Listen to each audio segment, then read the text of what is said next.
At the edge of the tide, where water retreats just long enough to expose the ocean's unfinished business, the sand is rarely still for more than a few seconds. Tiny movements ripple across the surface, subtle at first, then suddenly frantic, as shapes emerge from burrows, rock seams, and tangled algae mats.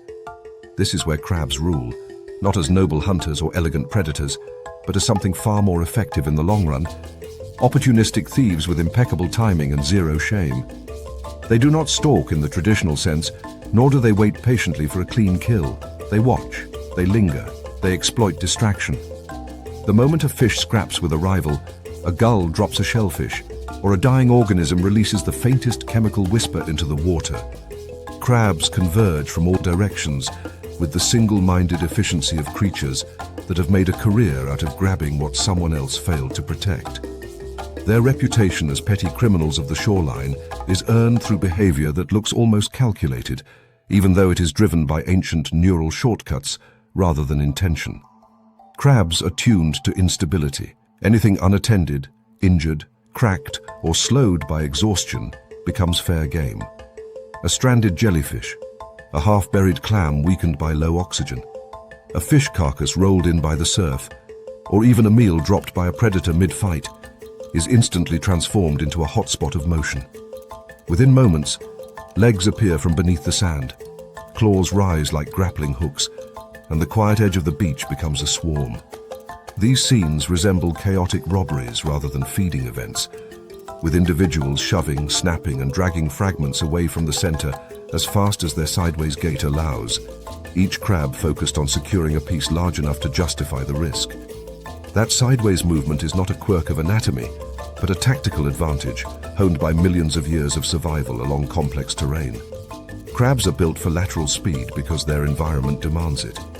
Rocky shorelines, coral rubble, mangrove roots, and reef flats are mazes rather than open fields, and moving sideways allows a crab to maintain visual awareness of threats while escaping toward cover.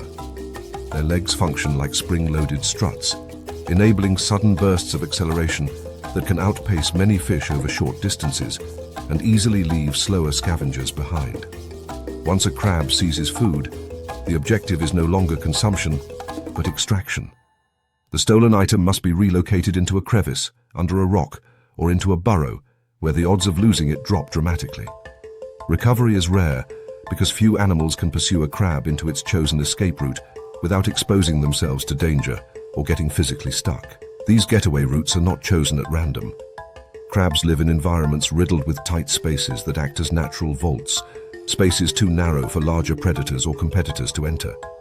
Coral heads, broken shells, limestone cracks, and the interlocking roots of coastal vegetation form a three-dimensional grid of hiding places, and crabs navigate it with the confidence of animals that have memorized every turn. When threatened, they do not flee blindly but angle themselves toward known refuges, often disappearing under solid cover in less time than it takes for a predator to adjust its trajectory. This ability to vanish instantly is what makes stealing from a crab almost impossible. Once food crosses that threshold into a protected zone, the opportunity is gone, and the would-be victim is left watching from the outside, aware that the transaction is irreversible. On beaches and reef flats, these behaviors leave behind what can only be described as scavenger crime scenes. A fish washed ashore may look intact one moment, then appear disassembled the next, its flesh stripped with startling efficiency. Crabs do not politely take turns, they pile on.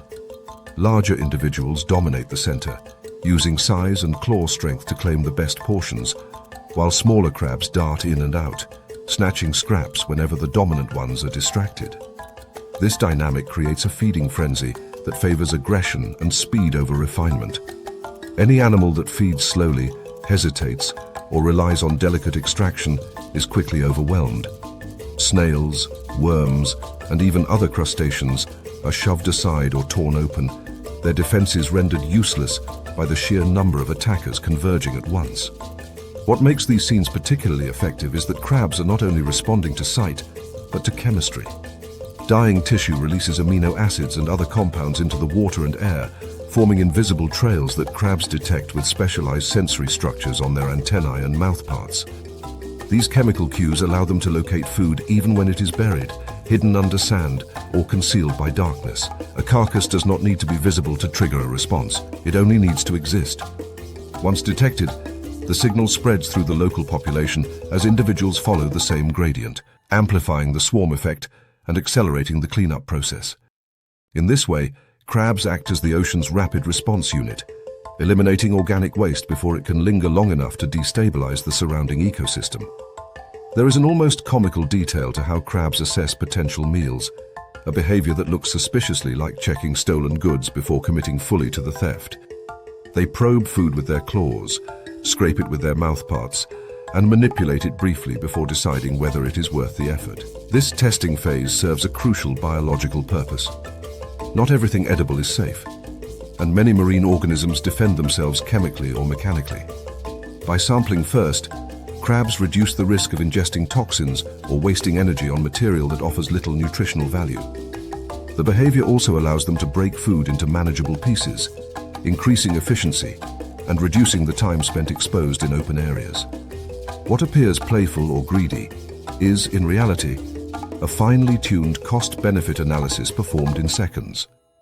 Underneath this opportunism lies a set of adaptations that make crabs uniquely suited to their role as ecosystem recyclers. Their exoskeleton provides armor against abrasion, bites, and environmental stress, allowing them to push into places that would injure softer-bodied scavengers.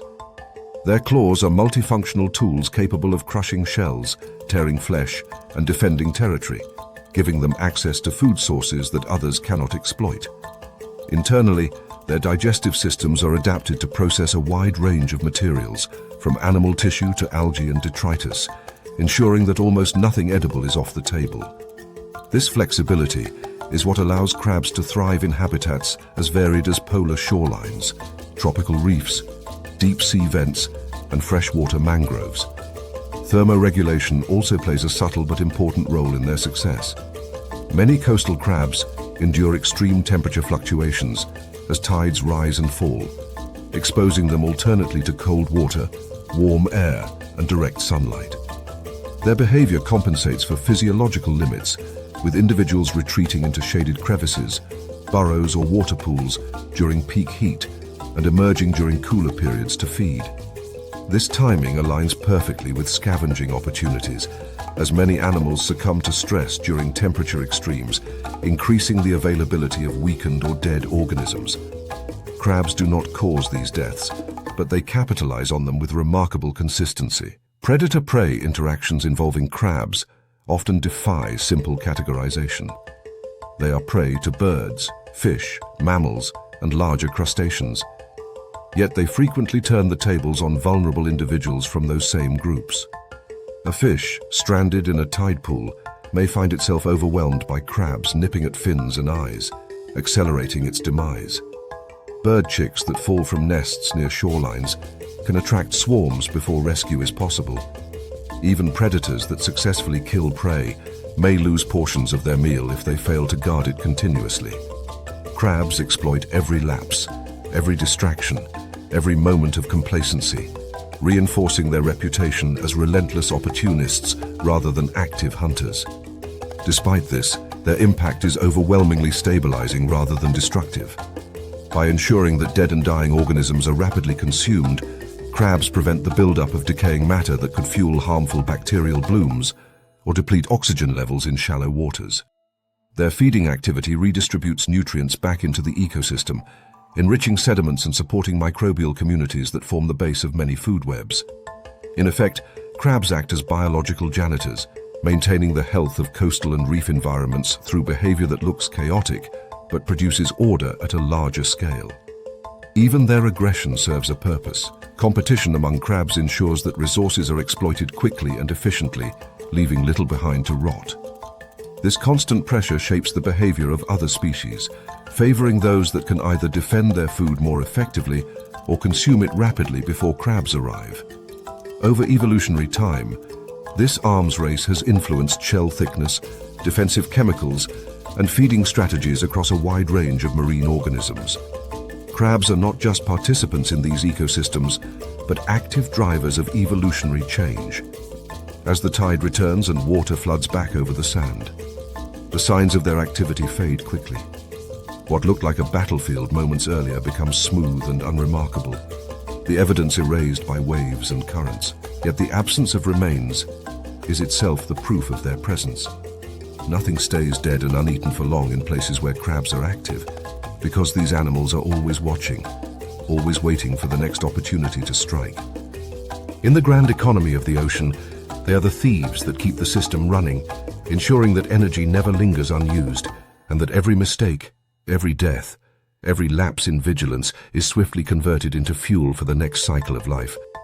The first impression of a sea otter is disarming, in a way few wild animals manage without effort. Floating on its back at the ocean surface, framed by drifting kelp fronds and soft coastal light, it appears relaxed, almost indulgent, as though the sea itself were a personal lounge. Its paws rest casually on its chest, whiskers twitching slightly as it blinks against the glare.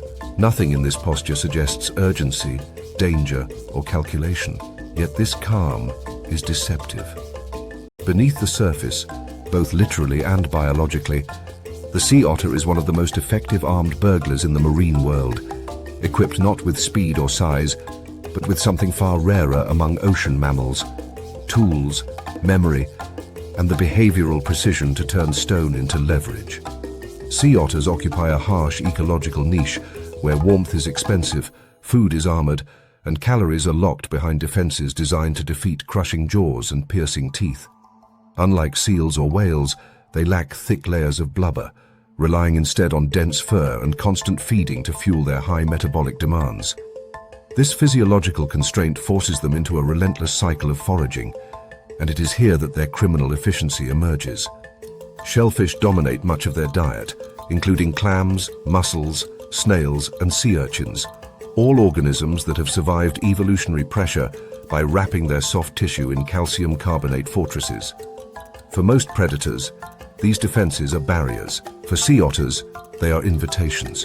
The solution is not brute force, but leverage, a principle more commonly associated with primates than marine mammals. Sea otters routinely select rocks from the sea floor, not at random, but with preference. Flat stones fit better against the chest. Rounded stones sit more securely in the loose skin folds beneath the forelimbs. Some individuals demonstrate clear favoritism, returning to the same rock repeatedly, carrying it tucked under the arm like contraband. This is not symbolic behavior or playful curiosity. It is a practical response to a feeding problem that rewards consistency and efficiency. A familiar tool reduces handling time, increases success rates, and minimizes exposure to predators while distracted.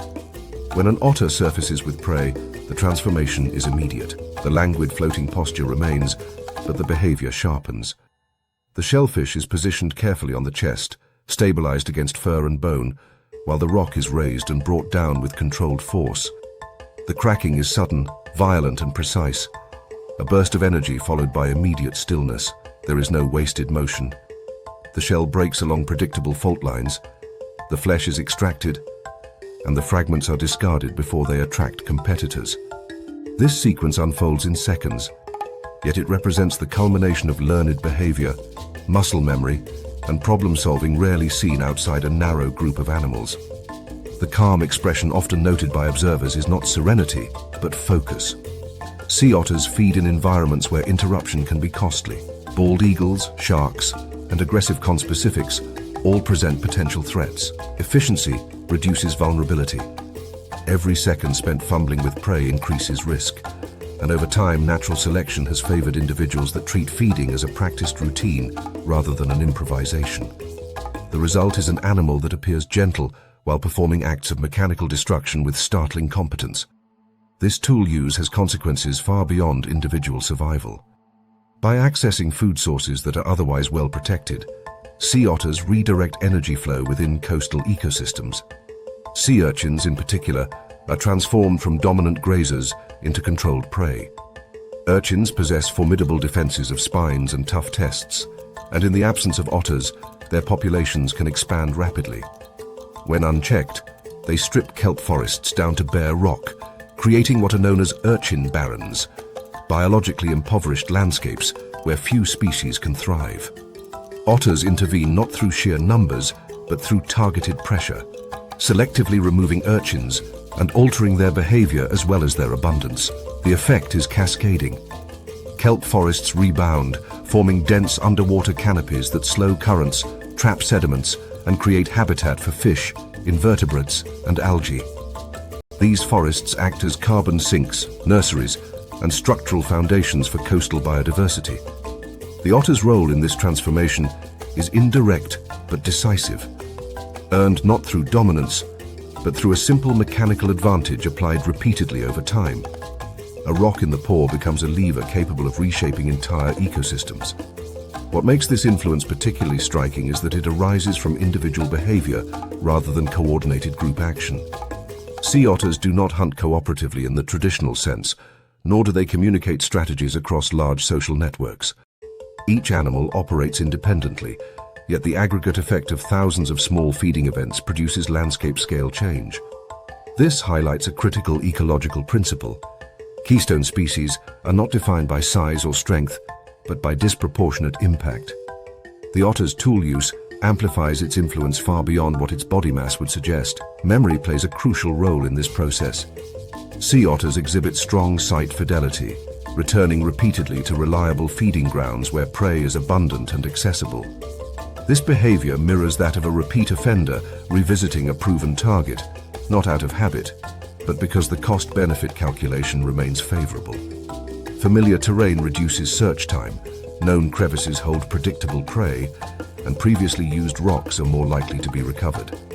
Over time, these feeding circuits become embedded in the otter's daily routine, creating predictable patterns of pressure on prey populations. The stashing of rocks further reinforces this pattern. While not all otters cache tools, many do, tucking stones into folds of skin beneath the forelimbs where they remain secure during dives. This adaptation is subtle but significant. It allows an otter to descend, retrieve prey, and return to the surface without wasting energy searching for a suitable tool.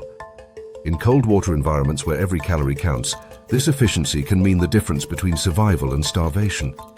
It also suggests a level of foresight, a recognition that future problems can be solved by actions taken in the present. The irony is that this sophistication exists in an animal often dismissed as cute rather than formidable. The visual language of rounded faces and floating postures obscures the underlying reality of a mammal operating at the edge of energetic viability. Sea otters must consume a significant fraction of their body weight each day to maintain core temperature, making feeding not an occasional activity, but a near-constant imperative. Tool use is not an evolutionary curiosity here. It is a metabolic necessity. This necessity has shaped their anatomy in subtle ways. The forepaws are highly dexterous, capable of manipulating objects with precision uncommon among marine mammals. Whiskers are densely innervated, providing tactile information about prey even in turbid water. Teeth are adapted less for slicing than for crushing, complementing the mechanical advantage provided by tools rather than replacing it.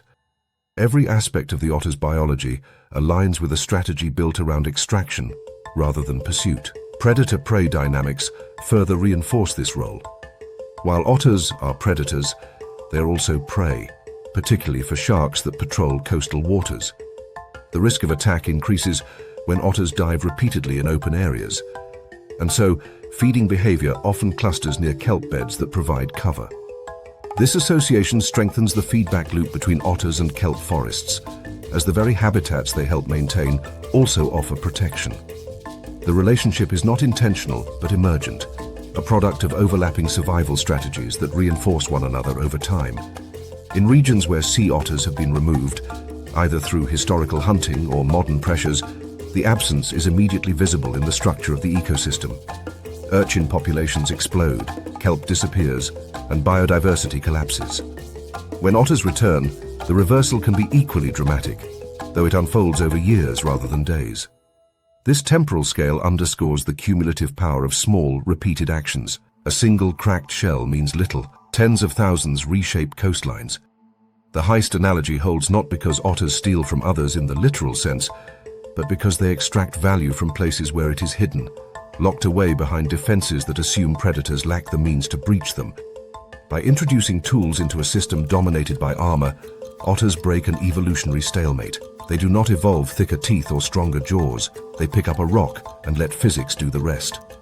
As the sun lowers and kelp shadows lengthen across the water, otters continue their work, floating, diving, cracking, and consuming with an efficiency that belies their appearance. The surface remains calm, the expression unchanged. But beneath this serenity lies a constant reshaping of energy flow and ecological balance. Armed not with aggression but with ingenuity, the sea otter proves that in the ocean, the most powerful weapons are sometimes the simplest ones, and that a well-used stone can echo through an entire ecosystem long after the splash has faded.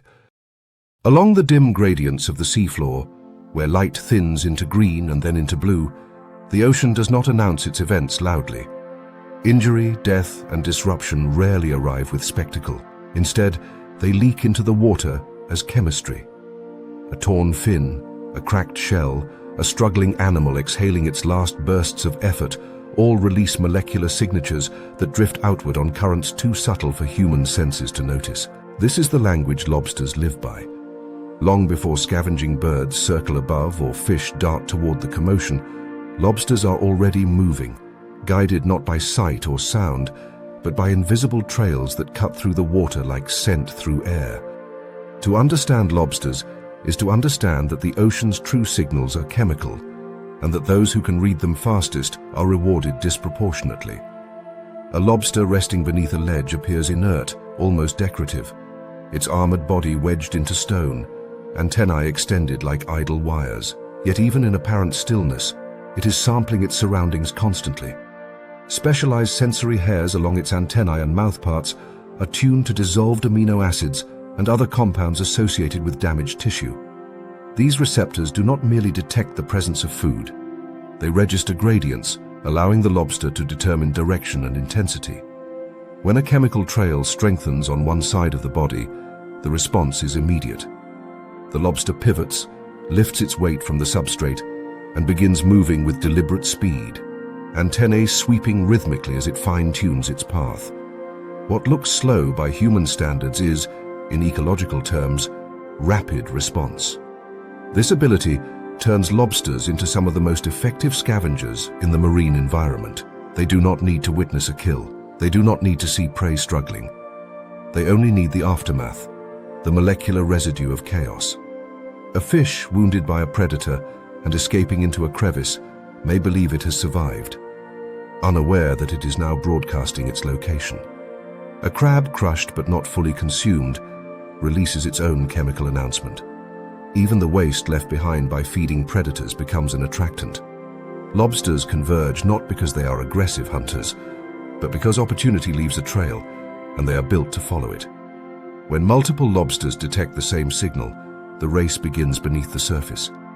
Their movements are not frantic but purposeful, claws held forward, bodies elevated just enough to clear obstacles. Unlike animals that rely on speed bursts, lobsters succeed through persistence and confidence. They arrive knowing that once they reach the source, their armor gives them leverage in any dispute. Smaller scavengers sense this and adjust accordingly. Fish circle at a distance, crabs hesitate. Even other lobsters assess size and claw symmetry before committing to confrontation. The risk of losing a claw is not theoretical. A damaged claw compromises feeding, defense, and mating success, turning a single mistake into a long-term disadvantage. Most competitors recognize this instinctively and back away. This armored confidence defines the lobster's role in these feeding events. Once a lobster clamps down on a food source, whether it is a carcass, a wounded animal, or the remains of another predator's meal, it tends to stay. The claws are not only tools for tearing flesh, but also signals, large and unmistakable indicators that escalation will be costly. This is not dominance through aggression alone, but dominance through deterrence. Lobsters do not chase others off actively unless challenged. Their mere presence, broad carapace wedged into position and claws poised, reshapes the behavior of everything around them. The darker truth beneath this dynamic is that lobsters are not noble participants in the ocean's food web. They do not select prey with precision or pursue healthy targets through skill. They wait, they listen chemically, they capitalize on disorder. This makes them efficient, not virtuous. In ecosystems where injury and death are constant, this strategy is brutally effective. Energy that might otherwise drift away or be claimed by faster but weaker scavengers is intercepted and secured by animals willing to hold ground and absorb risk. In this sense, lobsters are less hunters than looters, specialists in arriving at the right moment and refusing to relinquish what they find. Their anatomy reflects this philosophy. The exoskeleton is thick, segmented and reinforced, trading flexibility for protection. Beneath it, powerful muscles anchor the claws, capable of generating crushing force that can shatter shells and sever limbs. The asymmetry often seen in lobster claws, with one larger crusher and one more slender cutter, allows versatility at feeding sites, enabling both brute force and fine manipulation. This design is not optimized for pursuit, but for control, for maintaining access to a resource once it has been claimed. Chemical tracking also shapes their spatial behavior. Lobsters tend to occupy territories rich in crevices and overhangs, not because these areas offer abundant prey directly, but because they function as strategic hubs. From these positions, lobsters can intercept chemical trails flowing along the seafloor, effectively monitoring a wide area without moving far. When a signal intensifies, they emerge, follow it, and return once feeding is complete. This pattern conserves energy and reduces exposure to predators, particularly large fish and marine mammals that patrol open ground. Thermoregulation plays a subtle role here as well. Lobsters are ectothermic, meaning their body temperature and metabolic rate are governed by the surrounding water. In colder conditions, their movements slow, but their chemical sensitivity remains effective. This allows them to detect opportunities even when they cannot afford to move quickly. Conversely, in warmer waters where metabolism accelerates, their feeding rates increase, intensifying competition at scavenging sites. Across temperatures, the constant is chemical awareness, a sensory system that does not rely on speed, but on accuracy. Predator-prey relationships involving lobsters often unfold asymmetrically. While lobsters are prey for octopuses, large fish and humans, their armor provides meaningful protection against many would-be attackers. Octopuses, for example, rely on precision and leverage to overcome lobsters, targeting joints and using beaks to penetrate softer tissue. This makes encounters risky and energetically expensive, and not all predators are willing to engage. The result is that lobsters often operate with a margin of safety that allows them to linger at feeding sites longer than less protected scavengers. Time, in these scenarios, translates directly into calories. The social dynamics among lobsters further reinforce their opportunistic role. When multiple individuals arrive at the same food source, dominance is often established through size comparison rather than immediate violence. Larger lobsters position themselves centrally, while smaller ones feed opportunistically at the edges if tolerated. This creates a hierarchy that maximizes overall consumption efficiency while minimizing injury. Yet when resources are scarce or competition intense, conflicts do occur, and the consequences are visible. Missing claws, uneven movements, and altered behavior all testify to the cost of misjudgment. These interactions highlight an often overlooked aspect of scavenging ecology. It is not passive. Scavengers like lobsters shape the distribution of energy and nutrients actively, determining who eats, who waits, and who leaves empty-handed. By arriving early and holding ground, lobsters divert resources away from species that might otherwise rely on them, subtly influencing population dynamics across multiple trophic levels. Over time, this pressure favors organisms that either consume prey rapidly, escape detection chemically, or avoid injury altogether. The notion that lobsters simply clean up the ocean undersells their influence. They are selective cleaners, interceptors rather than custodians. They decide, through presence and persistence, how long a resource remains available and who gets access to it. In doing so, they enforce a rule that echoes throughout marine ecosystems. The first to arrive gains leverage, but the one who refuses to leave often wins. As currents shift and chemical trails dissipate, lobsters retreat once more into their shelters, returning to stillness that belies the activity they have just completed. The seafloor resumes its quiet appearance, the evidence of feeding reduced to scattered fragments and altered behavior among nearby animals. Yet the pattern will repeat, as it always does. Injury will release its signals. Death will announce itself chemically, And lobsters will respond, antenna sweeping, claws ready, embodying a truth that governs much of life beneath the waves. The ocean does not reward nobility or intent. It rewards sensitivity, timing, and resolve. Those who detect opportunity early and refuse to relinquish it shape the flow of energy. And in that relentless economy, lobsters are among the most reliable winners. At first glance, dolphins seem to belong to the bright, uncomplicated parts of the ocean, the sunlit layers where movement is fluid and behavior looks playful rather than calculated. They arc through the water with apparent ease, bodies streamlined for speed, social bonds on full display as they surface together in synchronized rhythm. This surface impression has shaped how humans talk about them for decades, casting dolphins as gentle, friendly, almost innocent figures in a marine world otherwise filled with sharp teeth and raw violence. Yet this image dissolves quickly when one pays attention to how dolphins actually acquire food. Beneath the smooth curves and vocal chatter lies a strategic intelligence that treats the ocean like a system to be exploited, where geography, group dynamics, and even the labor of others can be manipulated for maximum payoff.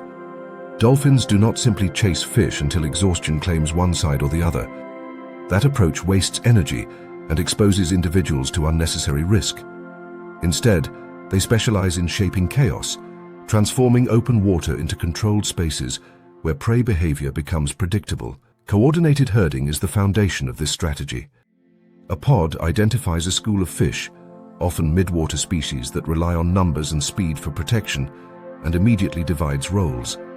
Some dolphins take on the exhausting task, swimming hard at the perimeter, accelerating, turning sharply, and producing acoustic pressure through clicks and body movement that compress the school into a dense, panicked mass. This is the labor-intensive phase, the part that requires stamina and precision, and it is not evenly distributed. Other dolphins position themselves ahead of the moving school, anticipating its direction and waiting rather than working. They understand the geometry of the hunt, recognizing that fear drives fish toward apparent escape routes that are anything but safe. When the school tightens and momentum carries it forward, these waiting dolphins move in, striking at the most concentrated portion of prey with minimal effort. The result is an uneven distribution of calories. Those who did the driving spent more energy for fewer immediate rewards, while those who timed their entry correctly gained more with less effort. This is not an accident or a breakdown of cooperation. It is a feature of dolphin hunting, tolerated because long-term survival within a pod depends on participation over time rather than fairness in any single event. The ocean itself becomes an accomplice in this process. Dolphins are acutely aware of how underwater landscapes influence movement, and they use this knowledge to turn natural features into invisible barriers. Sandbars, shallow coves, reef edges, and sloping shorelines all restrict the vertical and horizontal options available to prey. A school driven toward shallow water loses its ability to dive, compressing into an even tighter formation. Against a sandbar, fish cannot escape downward. In a cove, lateral movement is limited. Dolphins exploit these constraints deliberately, steering prey toward locations where physics and geography finish the job. In some coastal regions, this behavior reaches a level of sophistication that borders on environmental engineering. Dolphins have been observed driving fish onto mudflats or into extremely shallow water, momentarily stranding themselves to secure prey that has nowhere left to go. This tactic carries risk, as misjudging water depth or timing can leave a dolphin exposed. Yet the payoff is substantial, granting access to fish that would otherwise be too fast or too dispersed to capture efficiently. These events are not random bursts of daring, but calculated risks taken by individuals with experience and local knowledge. What makes these strategies particularly powerful is how quickly they spread within dolphin communities. Dolphins are social learners, absorbing information not only through direct participation, but through observation. A successful tactic does not remain the property of a single innovator for long. Others watch, imitate, and refine it, and within a surprisingly short time, a new hunting method can become a local tradition. This cultural transmission creates pods with distinct behavioral identities, where dolphins in one region exploit prey in ways unseen elsewhere, despite targeting the same species of fish. This social learning blurs the line between cooperation and competition. On one hand, Dolphins rely on group cohesion to execute complex hunts that no individual could manage alone. On the other, individuals are constantly evaluating their position within these events, adjusting timing and effort to maximize personal gain. Cooperation creates the opportunity, but competition determines who benefits most. This duality is not a flaw in the system, but its driving force, ensuring that dolphins remain flexible, attentive, and responsive to changing conditions. The sensory adaptations that support this lifestyle are equally refined. Echolocation allows dolphins to perceive the shape, density, and movement of fish schools, even in murky or low-light conditions. By emitting clicks and interpreting returning echoes, they can detect subtle changes in prey behavior, identifying weak points where the school is thinning or individuals are breaking formation. This information feeds directly into their tactical decisions, guiding where to apply pressure and where to wait. Sound, rather than sight, becomes the primary map of the hunt. Physiologically, dolphins are built for these bursts of intense activity, followed by strategic pauses. Their muscles contain a high proportion of fibers suited for both endurance and rapid acceleration, allowing them to switch seamlessly between driving prey and holding position. Their respiratory system supports quick gas exchange at the surface, enabling repeated dives without long recovery periods. Thermoregulation plays a role here as well, as the insulation provided by blubber allows dolphins to maintain performance across a range of water temperatures, ensuring that tactical hunting remains viable in diverse environments. The darker edge of dolphin intelligence becomes more apparent when examining interactions within the pod. Dominant individuals may consistently position themselves for better payoff, relying on lower-ranking dolphins to do more of the herding work. Younger or less experienced dolphins often bear the cost of trial and error, learning through participation while receiving fewer rewards. Over time, this imbalance can shape social hierarchies, influencing access to mates, alliances, and future opportunities. Cooperation does not erase power dynamics, it amplifies them. This ruthlessness extends beyond feeding. Dolphins have been observed exploiting moments of distraction within their own groups, stealing prey from one another, or interrupting hunts to insert themselves at critical moments. These behaviors do not fracture the pod because the benefits of remaining together outweigh the losses suffered by individuals in any single encounter. Stability emerges not from fairness, but from mutual dependence, a balance maintained by intelligence and memory, rather than instinct alone. Predator-prey interactions involving dolphins further highlight their strategic mindset. When facing large sharks, dolphins often employ group tactics similar to those used in hunting, surrounding and harassing the predator to drive it away. These encounters demonstrate that the same cognitive tools used to manipulate prey can be redirected toward defense. Awareness of numbers, positioning, and timing allows dolphins to confront threats that would overwhelm solitary animals, reinforcing the value of social intelligence in an environment where danger is constant. The ecological consequences of dolphin behavior ripple outward.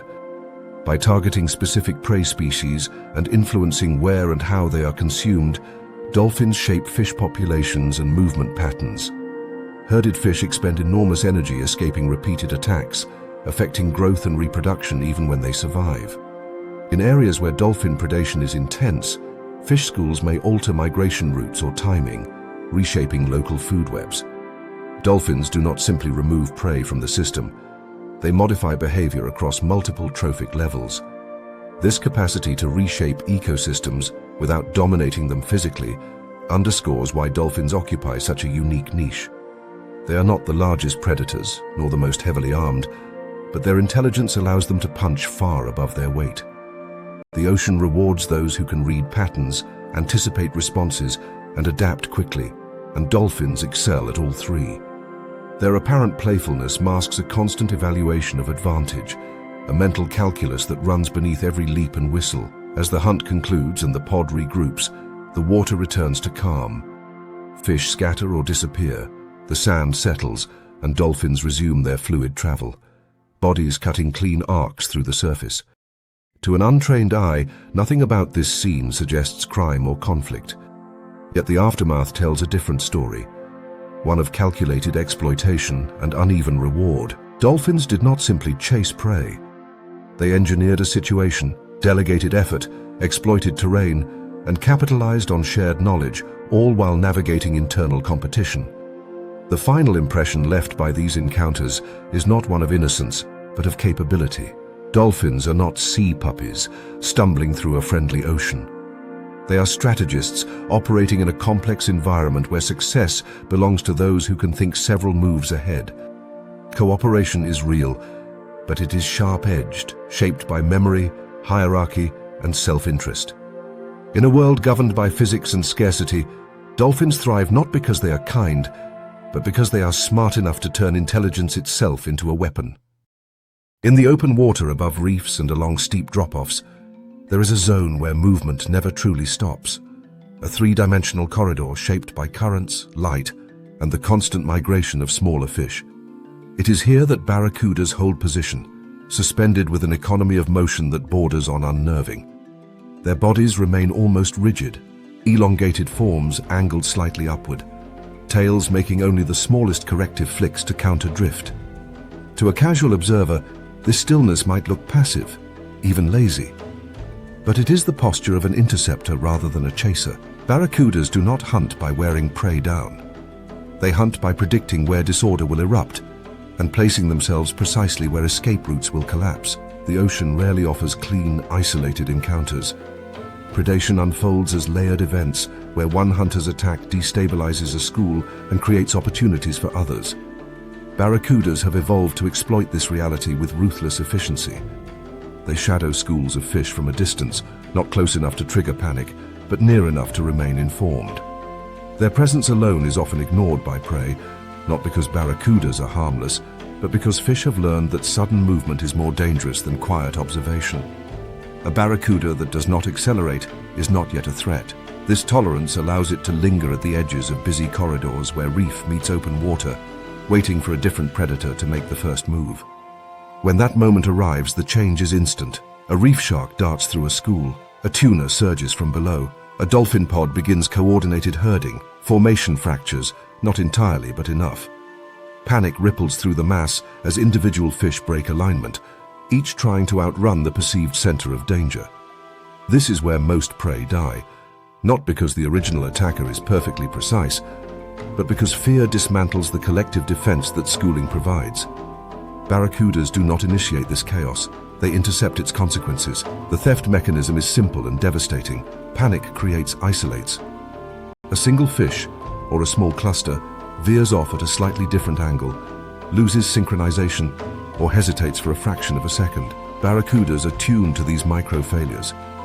Their visual system is adapted to detect contrast and movement against complex backgrounds, allowing them to lock onto an individual that no longer matches the rhythm of the group. Once identified, there is no prolonged pursuit. The barracuda accelerates in a straight line, converting stored muscle tension into explosive forward motion that covers distance faster than most fish can react.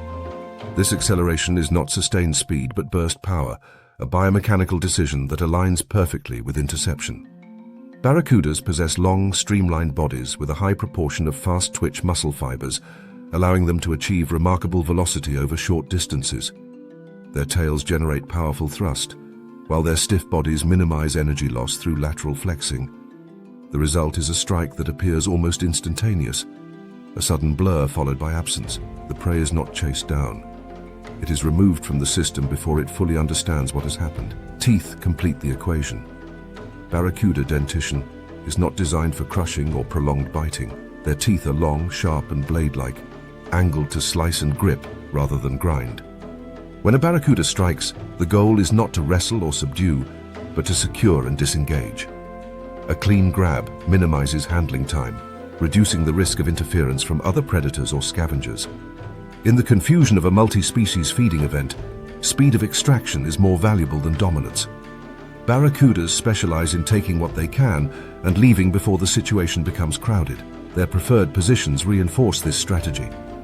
Barracudas often hover near reef edges, drop-offs and channel mouths, places where traffic funnels naturally. These locations function as ambush checkpoints, zones where prey movement is constrained by geography. A school moving along a reef wall cannot scatter evenly in all directions. Some fish are forced upward into brighter water, others downward toward darker depths, and still others laterally into open space.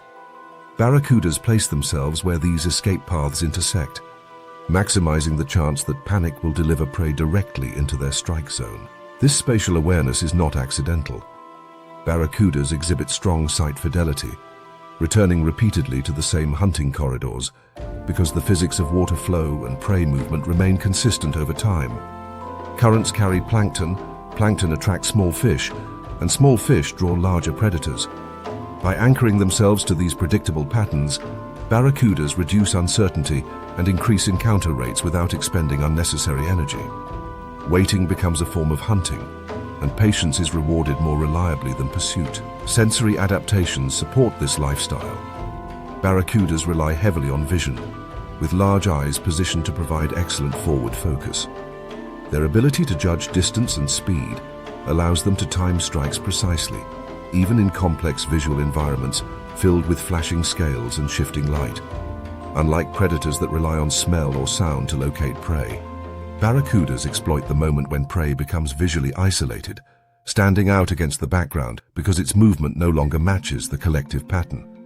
In this sense, they hunt errors rather than animals. The irony is that barracudas often benefit most from the efforts of others. Sharks, tunas, and dolphins expend significant energy initiating attacks, driving schools into tighter formations or forcing them toward the surface. Barracudas let this labor unfold, conserving energy until the optimal moment arrives. This is not parasitism in the biological sense, but it is opportunistic exploitation of shared chaos. The ecosystem tolerates it because predation pressure is distributed across multiple species, preventing any single predator from monopolizing resources. Yet this strategy carries its own risks. By hovering near active feeding zones, barracudas expose themselves to larger predators and human interference. Their metallic sheen and elongated shape make them conspicuous in clear water, and while their speed offers protection, it does not guarantee safety. As a result, barracudas maintain a careful balance between proximity and distance, staying close enough to intercept but far enough to retreat if conditions shift unfavorably. Their behavior also influences prey evolution in subtle ways. Fish that survive repeated interception events tend to favor tighter schooling behavior, faster reaction times, and a reluctance to break formation even under stress. This creates an arms race where barracudas refine their ability to detect ever smaller deviations, while prey refine their ability to maintain cohesion under attack. Over generations, this dynamic shapes not only individual species, but the structure of entire fish communities. Thermoregulation plays a quieter but important role in this system.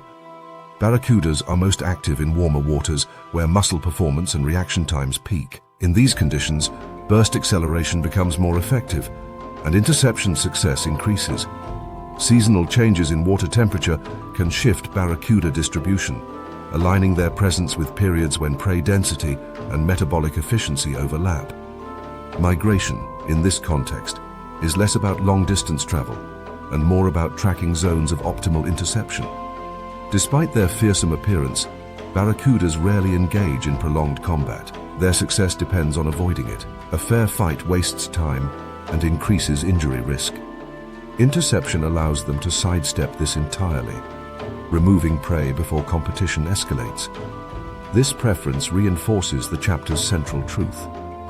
Most prey die during confusion, not during fair fights. The decisive moment is not the initial attack, but the collapse of order that follows.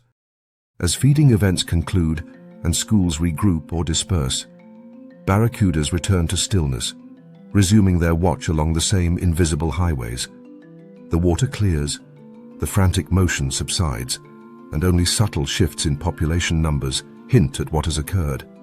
To an observer arriving late, the scene appears calm, almost uneventful. Yet the absence of certain individuals, the thinning of a school, tells the story of interception and timing.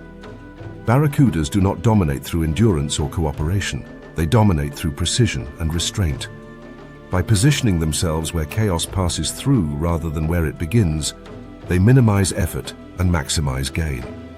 In an ocean governed by energy budgets and risk, this strategy proves remarkably effective. Fair fights are rare, and those who wait for them often starve. The winners are those who understand that confusion is the most lethal force in the sea, and who learn to strike only when the odds have already been decided.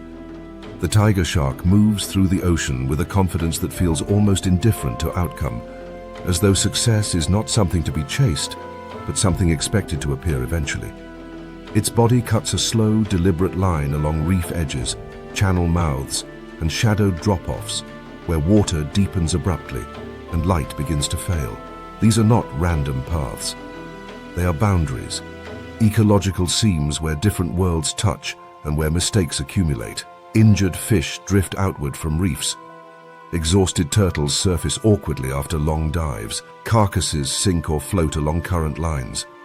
The tiger shark patrols these margins not as a specialist hunter fixated on a single prey type, but as a roaming opportunist that understands where the ocean's losses tend to collect. Unlike predators that rely on explosive chases or tightly coordinated attacks, tiger sharks operate on a broader strategy built around range and tolerance.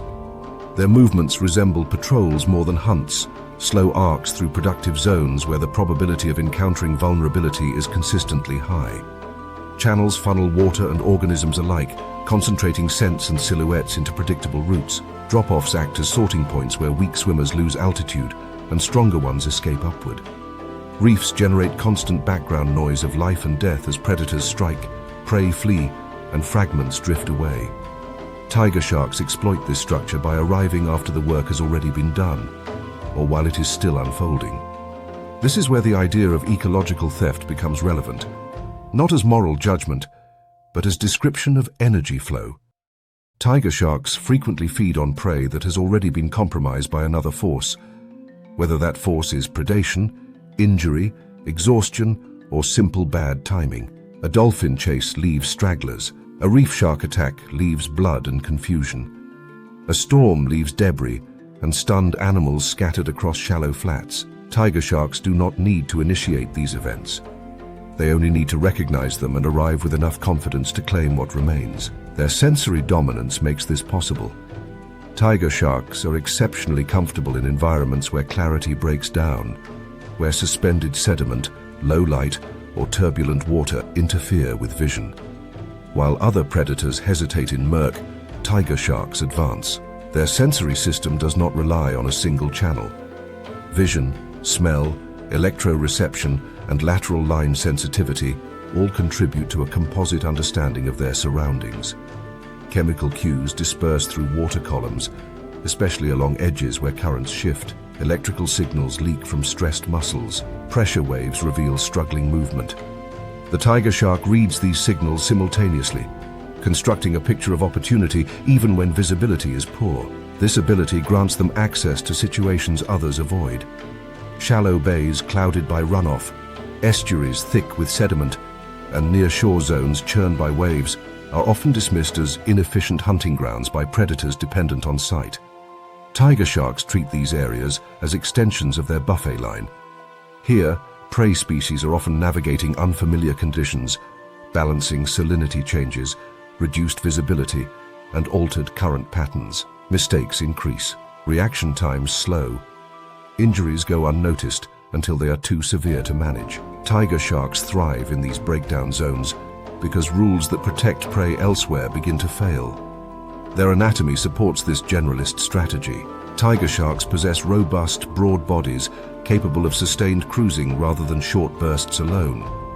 Their teeth are uniquely shaped, serrated and angled to slice through a wide variety of materials, from fish flesh to turtle shell to marine mammal bone.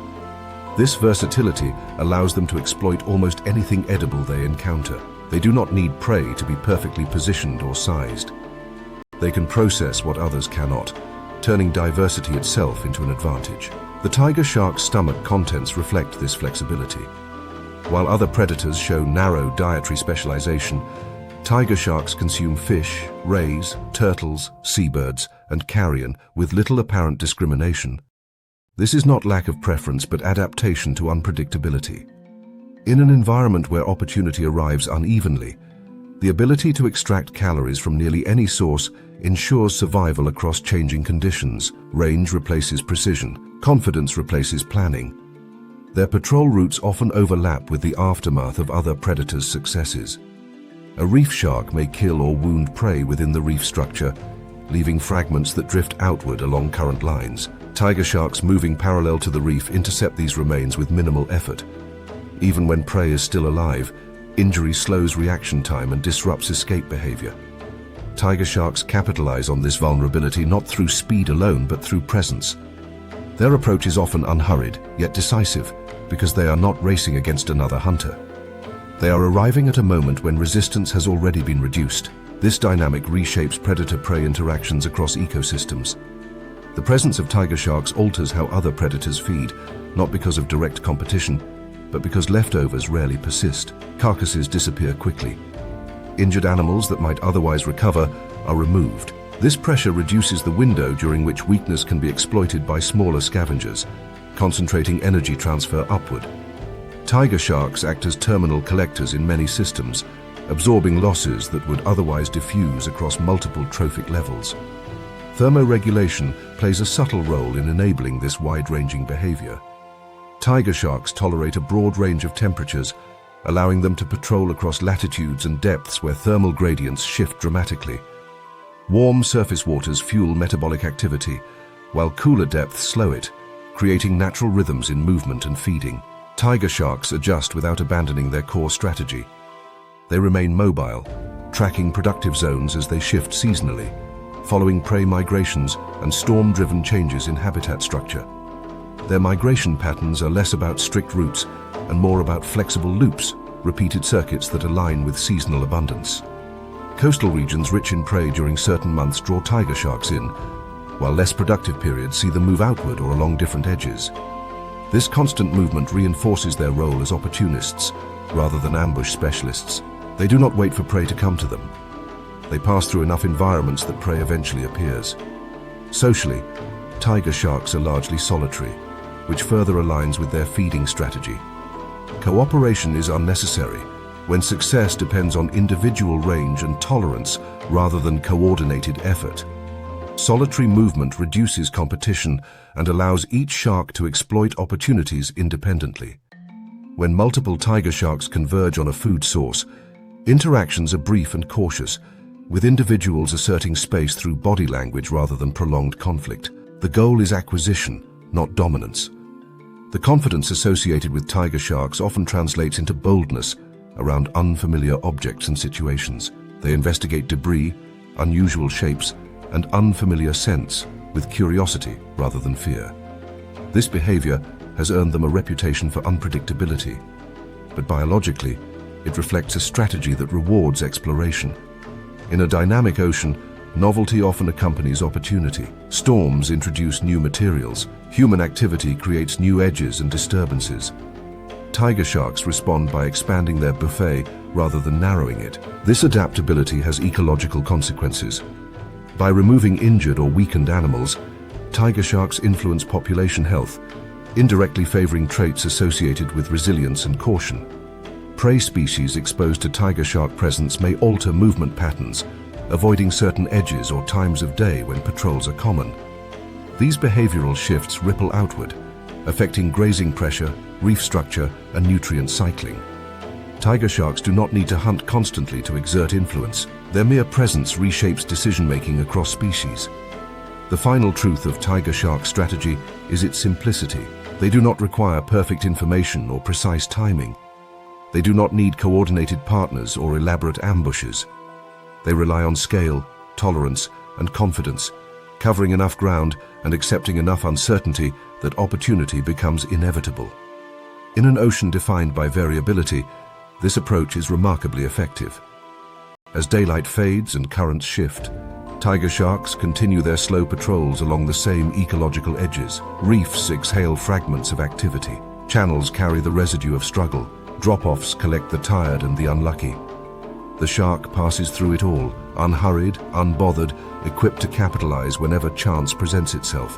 In this system, planning is optional, range is mandatory, confidence seals the outcome. Tiger sharks do not need a perfect plan because the ocean provides opportunities constantly, and they are built to arrive wherever the rules begin to break down. The arrival of orcas rarely feels sudden, yet it is almost always decisive. Long before a surface breaks or a dorsal fin cuts the water, their presence is registered indirectly through absence and tension. Seabirds lift and scatter without an obvious trigger. Seals abandon exposed haul-out rocks earlier than usual. Fish schools compress and sink deeper, their movements tightening as if responding to pressure rather than threat. Orcas do not rush into ecosystems. They impose themselves gradually, reshaping behavior before they ever reveal their full outline. This is the signature of predators that do not rely on surprise alone, but on control. In the marine world, most predators succeed through speed, strength, or sheer numbers. Orcas succeed through management. They do not simply chase prey until exhaustion claims a winner. They structure encounters so that exhaustion, panic, and error become inevitable outcomes. Every hunt is less a pursuit and more an operation, defined by roles that shift fluidly, but never overlap accidentally. Some individuals apply pressure from behind, maintaining forward momentum. Others move laterally, blocking escape routes and guiding prey toward disadvantageous terrain. A final subset holds back entirely, conserving energy and positioning themselves for the moment when resistance collapses. This division of labor transforms prey from autonomous animals into assets being processed through a system. What makes this approach uniquely dangerous is that it operates across scales. Orcas manage not only individual prey, but the environment around them. Ice edges become walls, shorelines become traps. Open water becomes a narrowing corridor shaped by repeated directional pressure. In some hunts, orcas deliberately herd prey into shallow water, where maneuverability disappears and panic accelerates oxygen loss. In others, they force animals into deeper zones where pressure, cold, and limited surfacing options do the work. The prey is not simply fleeing a predator. It is being repositioned into a state where survival mechanics fail. The payoff from this method lies in efficiency. Orcas target high-value returns rather than total consumption. A seal does not need to be eaten whole if the energy-rich blubber can be stripped quickly. A large whale does not need to be killed outright if repeated harassment exhausts it to the point where vulnerable areas can be exploited. In these scenarios, orcas prioritize effort-to-reward ratios with chilling clarity. They bite where calories concentrate. They disengage when resistance spikes. They re-engage when fatigue sets in. This rhythm of pressure and release is not instinctual chaos. It is tactical pacing. The darker truth embedded in this behavior is that learning accelerates power. Orcas are not locked into fixed hunting patterns. They observe outcomes, modify techniques, and pass successful strategies to others. When a pod discovers a more efficient way to extract blubber, isolate calves, or disable prey without full confrontation, that method does not die with the individual innovator. It spreads. Young orcas watch. Adolescents practice. Adults refine. Within a few generations, a pod can become functionally specialized, equipped with a hunting repertoire that prey species have never encountered before. This creates an evolutionary asymmetry that few animals can overcome. Prey adapt through genetic change across generations, a slow process dependent on survival and reproduction. Orcas adapt culturally, updating tactics within a single lifespan. When intelligence allows predators to upgrade faster than prey can evolve defenses, the balance of power shifts dramatically. Armor becomes irrelevant when attacks bypass it. Speed fails when exhaustion is the goal. Group defense collapses when predators understand how to fracture coordination deliberately. Orcas exploit these vulnerabilities not because they are cruel, but because intelligence rewards flexibility. Different pods exemplify this principle through specialization. Some orca communities focus on fish, developing precise herding techniques that minimize energy expenditure while maximizing capture rates. Others specialize in marine mammals, mastering methods that target respiratory limitations, body positioning, and thermal stress. Still others exploit seabirds, sharks, or even large whales, each specialization requiring a distinct set of skills, timing, and risk tolerance. These pods function less like generalized predators and more like crews with defined expertise, each optimized for a particular form of extraction. The comparison to organized criminal networks is not metaphorical exaggeration. In such systems, success depends on coordination, role clarity, information sharing, and the ability to adapt faster than opposition. Orca pods exhibit all of these traits. Leadership is situational rather than fixed, with individuals taking charge based on experience rather than dominance alone. Communication remains constant, using vocalizations and body positioning to synchronize movement without alerting prey unnecessarily. Decisions emerge collectively, shaped by memory of past successes and failures rather than blind repetition. Physiologically, orcas are built to support this cognitive complexity. Their large brains are not simply scaled-up mammalian organs, but are structured with expanded regions associated with social processing, learning, and decision-making. This neurological investment pays dividends in environments where prediction matters more than brute force. An orca does not need to outrun every prey species. It needs to understand how prey will behave under pressure, how long it can sustain effort, and where it will fail. These are problems solved through cognition rather than muscle alone. Sensory dominance reinforces this advantage. Orcas combine acute hearing with echolocation capabilities that allow them to perceive prey even in low visibility. They can detect the shape and movement of animals at distance, adjusting strategy long before contact occurs. In some contexts, they reduce vocal activity deliberately, avoiding detection by prey sensitive to sound. In others, they use noise strategically, generating confusion or panic that accelerates breakdown. Sound becomes both a scouting tool and a weapon, deployed with intent rather than habit. Thermoregulation also plays an underappreciated role in their success. Orcas operate across a wide range of temperatures, from polar seas to temperate waters, without significant loss of performance. This allows them to follow prey migrations across latitudes, maintaining pressure year-round. For prey species, migration often functions as a reset, an escape from seasonal predators. For orcas, migration is simply another phase of the hunt. They track abundance, not territory, reinforcing their reputation as roaming enforcers rather than localized hunters. The impact of orca predation extends beyond direct kills. Their presence alters behavior at ecosystem scales. Seals abandon productive feeding grounds. Whales adjust migration routes. Sharks vacate regions where orcas patrol, despite being formidable predators themselves. These behavioral shifts redistribute energy and nutrients across habitats, influencing everything from fish populations to plankton dynamics. Orcas do not need to dominate numerically to exert control.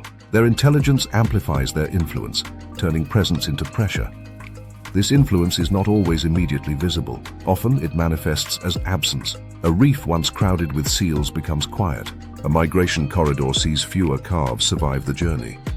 These changes unfold gradually, making them easy to overlook without long-term observation, yet the cause remains consistent. Orcas manage ecosystems by selectively removing individuals, reshaping risk landscapes, and teaching prey species which spaces are no longer safe. Even within pods, competition exists. Though it is constrained by social bonds, access to high-value portions of a kill can be contested. Younger individuals may be excluded temporarily while elders feed. These internal dynamics mirror the external ones imposed on prey, reinforcing the idea that orcas understand scarcity and prioritize return. Cooperation does not eliminate self-interest, it organizes it. The cumulative effect of all these traits is a predator that transcends traditional categories. Orcas are not merely hunters, nor are they simple social animals. They are systems thinkers operating within biological constraints, applying intelligence to maximize outcomes in environments defined by uncertainty. They do not need overwhelming numbers or constant success. They need only enough learning opportunities to refine methods faster than opposition can respond. As an orca pod moves on, the ocean resumes its surface calm, but the order beneath has shifted. Prey distributions have changed. Risk has been recalibrated. Energy has been transferred upward with surgical efficiency. Nothing about this process is accidental. It is the product of intelligence applied collectively, of strategies taught, remembered, and improved across time. In the end, the defining feature of orca predation is not power, speed, or even cooperation. It is organization. When intelligence allows predators to coordinate roles, target value, and adapt culturally, predation becomes something more structured and more dangerous than instinct alone could ever achieve. Intelligence turns predation into organized crime. Seals occupy an uneasy middle ground in the marine world, a position that is often misunderstood because of how they look when resting at the surface or hauled out on rocks. Their rounded bodies, large eyes, and seemingly clumsy movements on land encourage the assumption that they are passive, reactive animals living at the mercy of more powerful predators. That assumption dissolves quickly underwater. In motion, seals reveal themselves as agile, opportunistic operators that understand how chaos moves through an ecosystem and how to skim profit from it without drawing unnecessary attention. They are not architects of large-scale destruction, but they are experts at exploiting moments when order collapses, slipping into the gaps left by larger hunters and leaving with more than their size would suggest they deserve. Much of a seal's feeding success depends on timing rather than force. Fish schools are dynamic structures that rely on coordination and shared movement to reduce individual risk. When that coordination breaks, even briefly, vulnerability spikes. Seals learn to recognize the early signs of disruption, subtle shifts in school density, abrupt directional changes, or pressure waves generated by approaching predators. Rather than initiating an attack that would scatter prey unpredictably, seals often shadow these schools at a distance, waiting for an external trigger.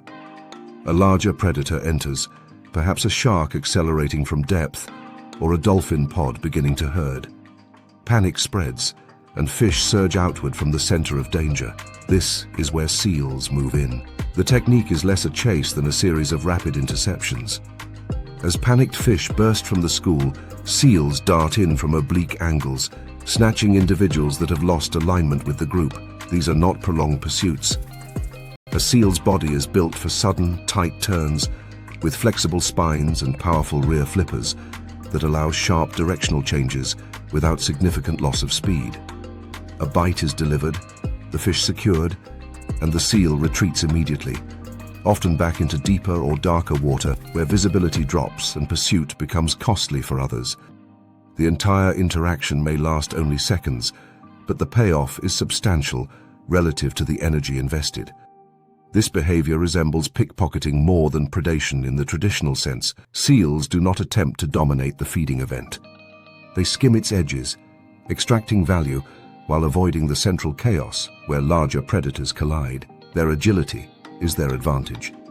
While a shark commits to a line of attack and a dolphin invests in sustained herding, a seal relies on maneuverability, exploiting the confusion those strategies generate.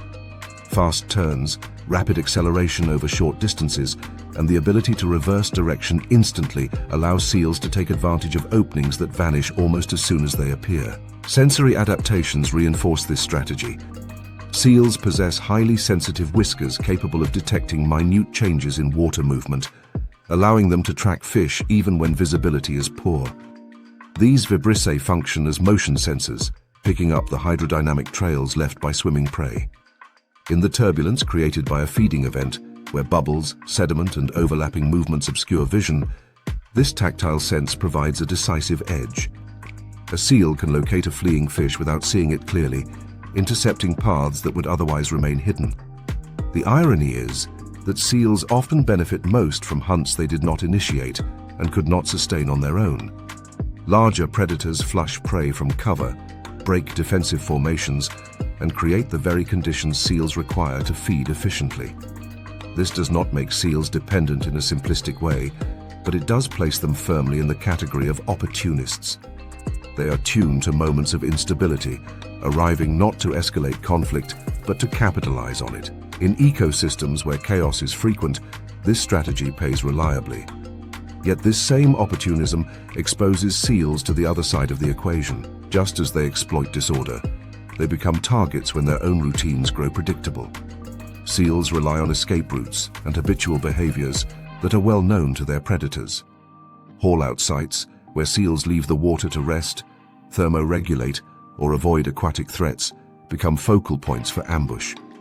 Paths between feeding grounds and resting areas form invisible corridors that predators learn to patrol. The agility that makes seals effective thieves underwater offers limited protection, when a larger predator anticipates their movements. Predators such as sharks and orcas understand seal behavior intimately, not because seals are careless, but because repetition creates patterns. A seal fleeing danger underwater often heads toward the surface or toward shallow water, places where it can maneuver more effectively and potentially escape. These routes become liabilities when predators position themselves along them. An orca does not need to chase a seal endlessly if it can predict where the seal will surface. A shark does not need to patrol randomly if it understands which channels seals use to transition between habitats. In these moments, the seal becomes the one losing seconds, and those seconds are often fatal. This dynamic reinforces the seal's position as both thief and target, a dual role that defines much of its ecological significance. Seals sit squarely in the middle of the food web, transferring energy upward from fish populations to apex predators while simultaneously influencing fish behavior through their own feeding. When seals exploit feeding events, they reduce the number of fish escaping, intensifying predation pressure without initiating it. When seals are taken by larger predators, energy moves further up the chain, reinforcing top-down control. This bidirectional flow makes seals key intermediaries rather than endpoints. Thermoregulation adds another layer to this balance. Seals must manage body temperature across air and water, environments with vastly different thermal properties. Haul-out behavior allows seals to conserve energy by warming in the sun or cooling through airflow, but it also increases exposure to terrestrial and nearshore threats. Time spent resting is time not spent feeding, yet excessive feeding demands require recovery. This trade-off forces seals into predictable cycles that predators exploit, and seals themselves attempt to minimize through vigilance and group behavior. Migration patterns reflect similar compromises. Many seal species follow seasonal prey movements, tracking fish populations across large distances. These migrations are not solitary journeys, but collective shifts that reshape local ecosystems temporarily. When seals arrive, fish populations feel increased pressure, particularly during periods of spawning or aggregation. Seals again exploit moments when prey density is high and defensive coordination is strained. When seals depart, pressure lifts, allowing partial recovery. This pulse-like influence highlights how mid-level predators can structure ecosystems without constant presence. Social behavior among seals also plays a role in their opportunistic feeding. While not as tightly coordinated as dolphins or orcas, seals often feed in loose groups, increasing the likelihood that at least some individuals will benefit from external predation events. Watching others feed successfully provides cues about where chaos is unfolding. Learning occurs not through formal teaching, but through proximity and repetition. Over time, seals refine their ability to read situations, arriving earlier and retreating faster. The cost of miscalculation is high. A seal that lingers too long at the edge of a feeding event risks attracting attention. Larger predators recognize seals as valuable prey and may shift focus when opportunities arise. This creates a constant tension between gain and exposure. The most successful seals are those that treat feeding as a series of brief transactions rather than prolonged engagements, taking what they can and disappearing before conditions shift. The broader ecological implication of this behavior is subtle but significant. By removing panicked fish that might otherwise rejoin schools, seals increase the lethality of predation events without increasing their scale. This amplifies the impact of larger predators and reduces the survival odds of prey populations during periods of disturbance. At the same time, seals themselves regulate fish populations in quieter moments, hunting independently and targeting species that might otherwise proliferate unchecked. Their influence fluctuates with context, reinforcing the idea that ecosystems are shaped not just by dominant forces, but by those that move between them. Seen through this lens, seals are neither helpless victims nor dominant hunters. They are specialists in timing, exploiting brief windows where energy can be captured efficiently. Their agility, sensory acuity, and behavioral flexibility allow them to navigate a world where power is unevenly distributed. They steal when they can, retreat when they must, and accept vulnerability as the price of opportunity. When a feeding event subsides and the water calms, seals often vanish from sight, retreating to deeper zones or distant haul-outs. The moment has passed, and with it the chance to skim advantage from chaos. What remains is a system subtly altered, Fewer fish, shifted behaviors, recalibrated risk. Seals have played their part, not by dominating the scene, but by exploiting its edges. In the ocean, survival rarely belongs to those who fight fair or invest fully in every encounter. It belongs to those who recognize when seconds matter and act accordingly. For seals, life is lived in these narrow margins, where stealing seconds from disorder can mean the difference between feeding and fasting, between evasion and capture. In a world governed by speed, perception, and timing, survival often means stealing seconds. From above the surface, penguins look like punctuation marks scattered along the edge of the sea, upright figures braced against wind and cold, waiting with a patience that feels almost ceremonial. They gather at the waterline in dense clusters, bodies pressed close, heads angled downward as if studying the waves. Nothing about this moment suggests urgency or violence. Yet the instant the first penguin commits, tipping forward and vanishing beneath the surface, the calm collapses. The shoreline erupts into motion as dozens, sometimes hundreds of bodies follow in rapid succession, transforming hesitation into momentum. Penguins do not enter the ocean one by one, because the ocean does not reward isolation. They enter as a surge, and that surge is the opening move of a raid. This mass entry serves multiple purposes simultaneously, each layered atop the other in a way that reveals how deeply penguin behavior is shaped by risk management rather than simplicity. Predators waiting below, whether seals, sharks, or orcas, rely on identifying targets quickly and cleanly. A single penguin entering alone is easy to track. A flood of nearly identical bodies entering at once overwhelms sensory systems, flooding the water with movement, pressure waves, and visual noise. This confusion does not make predators disappear, but it forces hesitation, buying crucial seconds during which the penguins can spread out and establish depth. In these seconds, survival odds rise sharply. At the same time, the group entry accelerates information sharing. Penguins are visual hunters underwater, and prey such as schooling fish are patchy, appearing in dense clusters rather than evenly distributed. When hundreds of penguins descend together, the probability that at least one individual encounters prey quickly increases dramatically. The moment that happens, the raid escalates.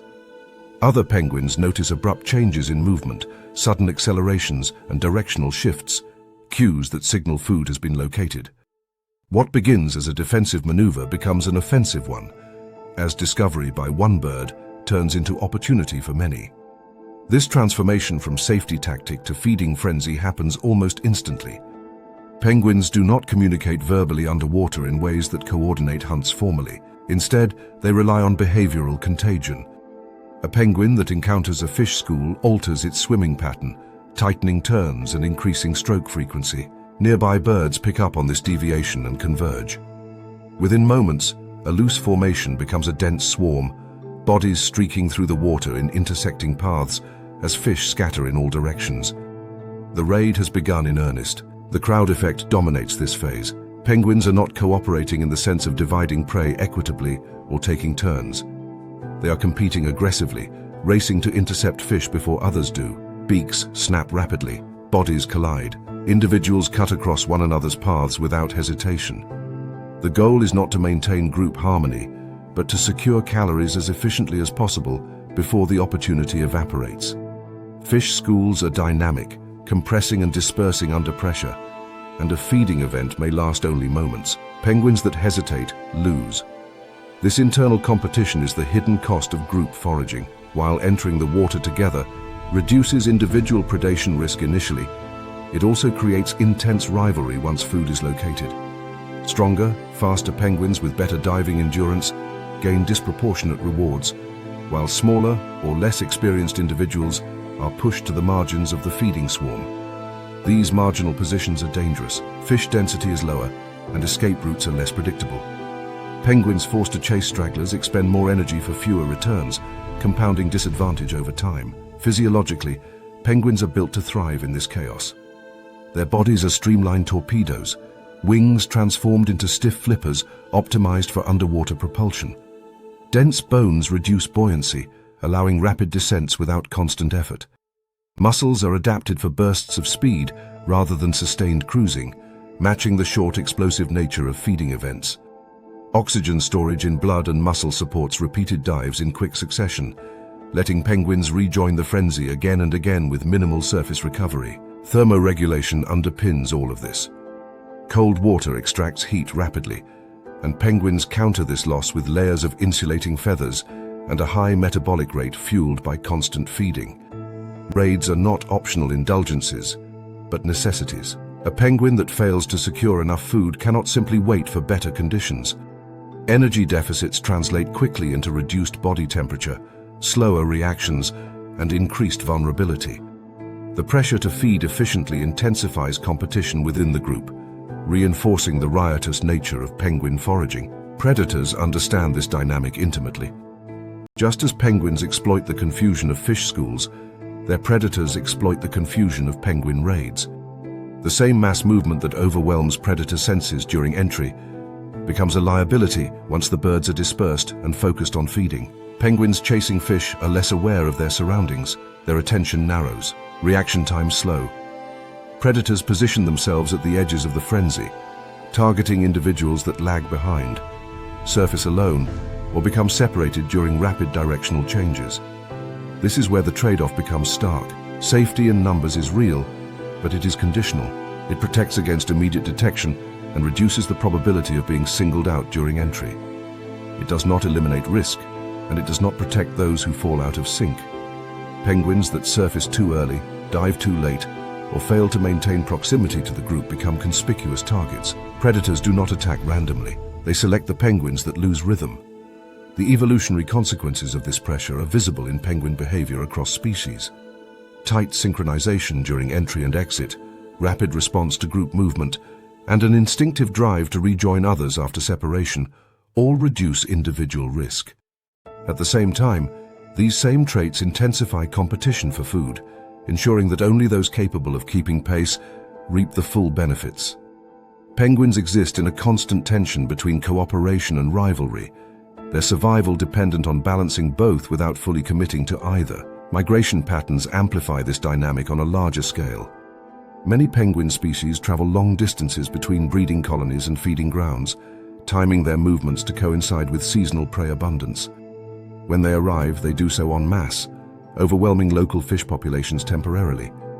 These pulses of predation shape prey behavior and distribution, forcing fish to adapt to intense but intermittent pressure. Penguins benefit from this synchronization, but they also suffer if timing is off, arrive too early, and food density is low. Arrive too late, and competition within the group becomes even more severe. Symbiotic relationships are rare in penguin feeding ecology, but indirect associations exist.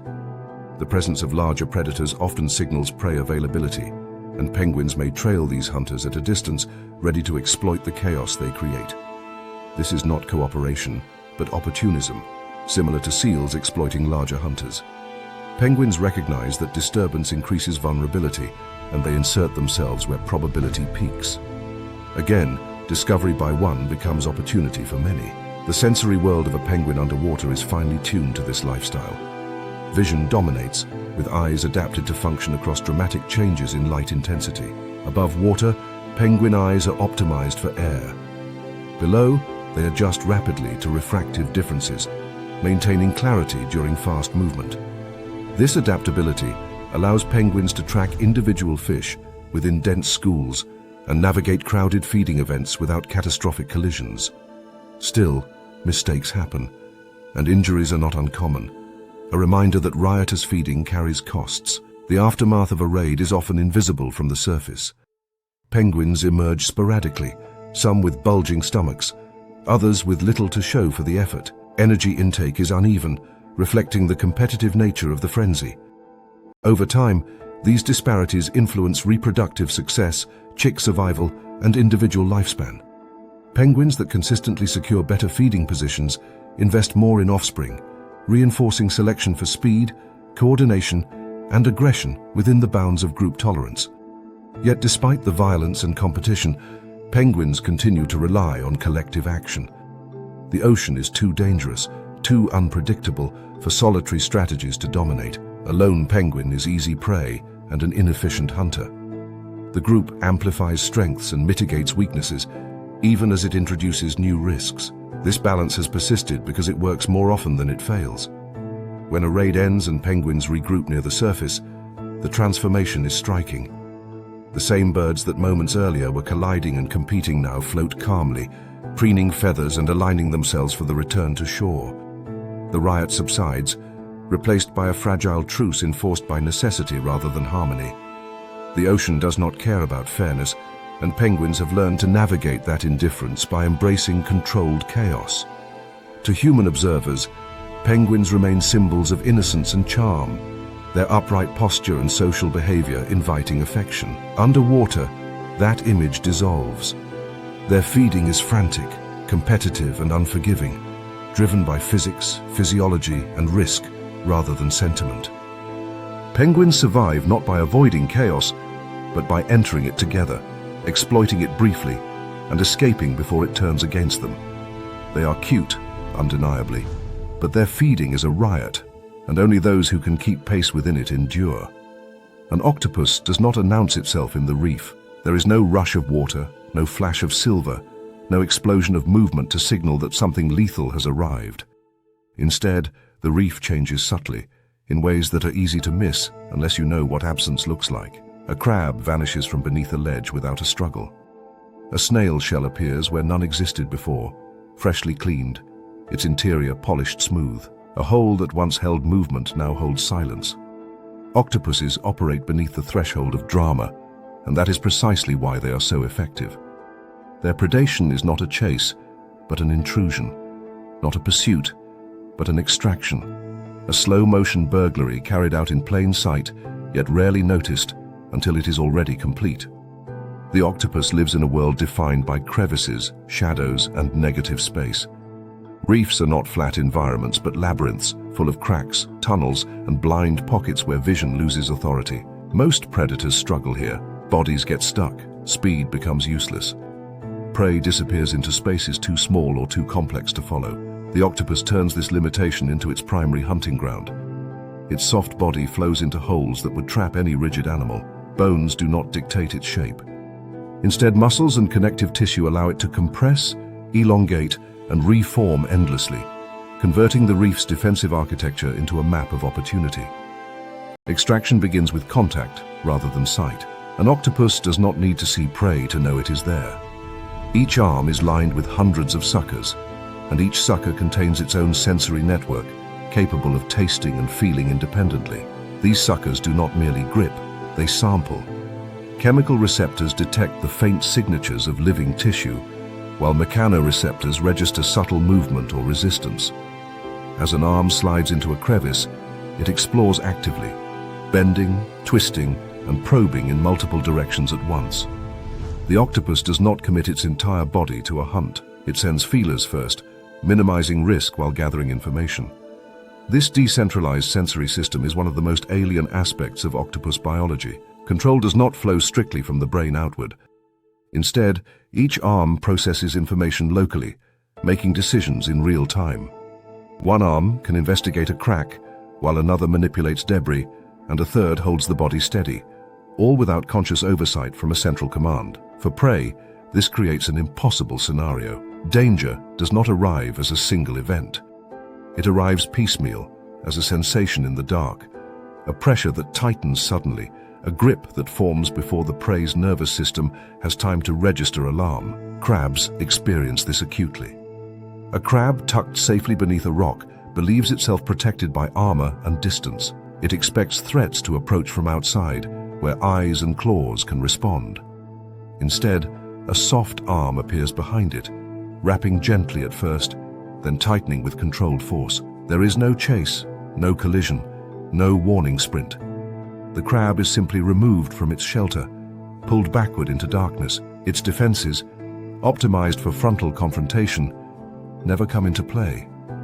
This is theft in its purest form, value extracted without resistance. Once prey is secured, the octopus rarely lingers. It retreats to its den, a chosen cavity that functions as both refuge and processing center. These dens are not random. Octopuses select locations with limited access points, good sightlines, and escape routes nearby. Over time, evidence accumulates.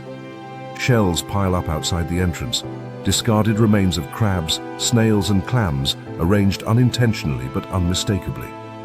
These middens are crime scenes written in calcium carbonate, silent records of repeated success. Unlike predators that scatter remains across wide areas, octopuses concentrate their evidence, turning absence elsewhere into presence at home. This accumulation serves multiple purposes. It keeps the den interior clean, reducing scent buildup that might attract predators. It also creates a subtle defensive barrier, as loose shells can shift noisily when disturbed, providing early warning. Yet it also reveals the octopus's efficiency. Each shell represents prey extracted from a space that was supposed to be safe. Over time, these middens reshape microecology around the den, reducing local prey populations and forcing survivors to relocate or adapt. The octopus does not just feed from the reef, it edits it. Camouflage elevates this strategy further.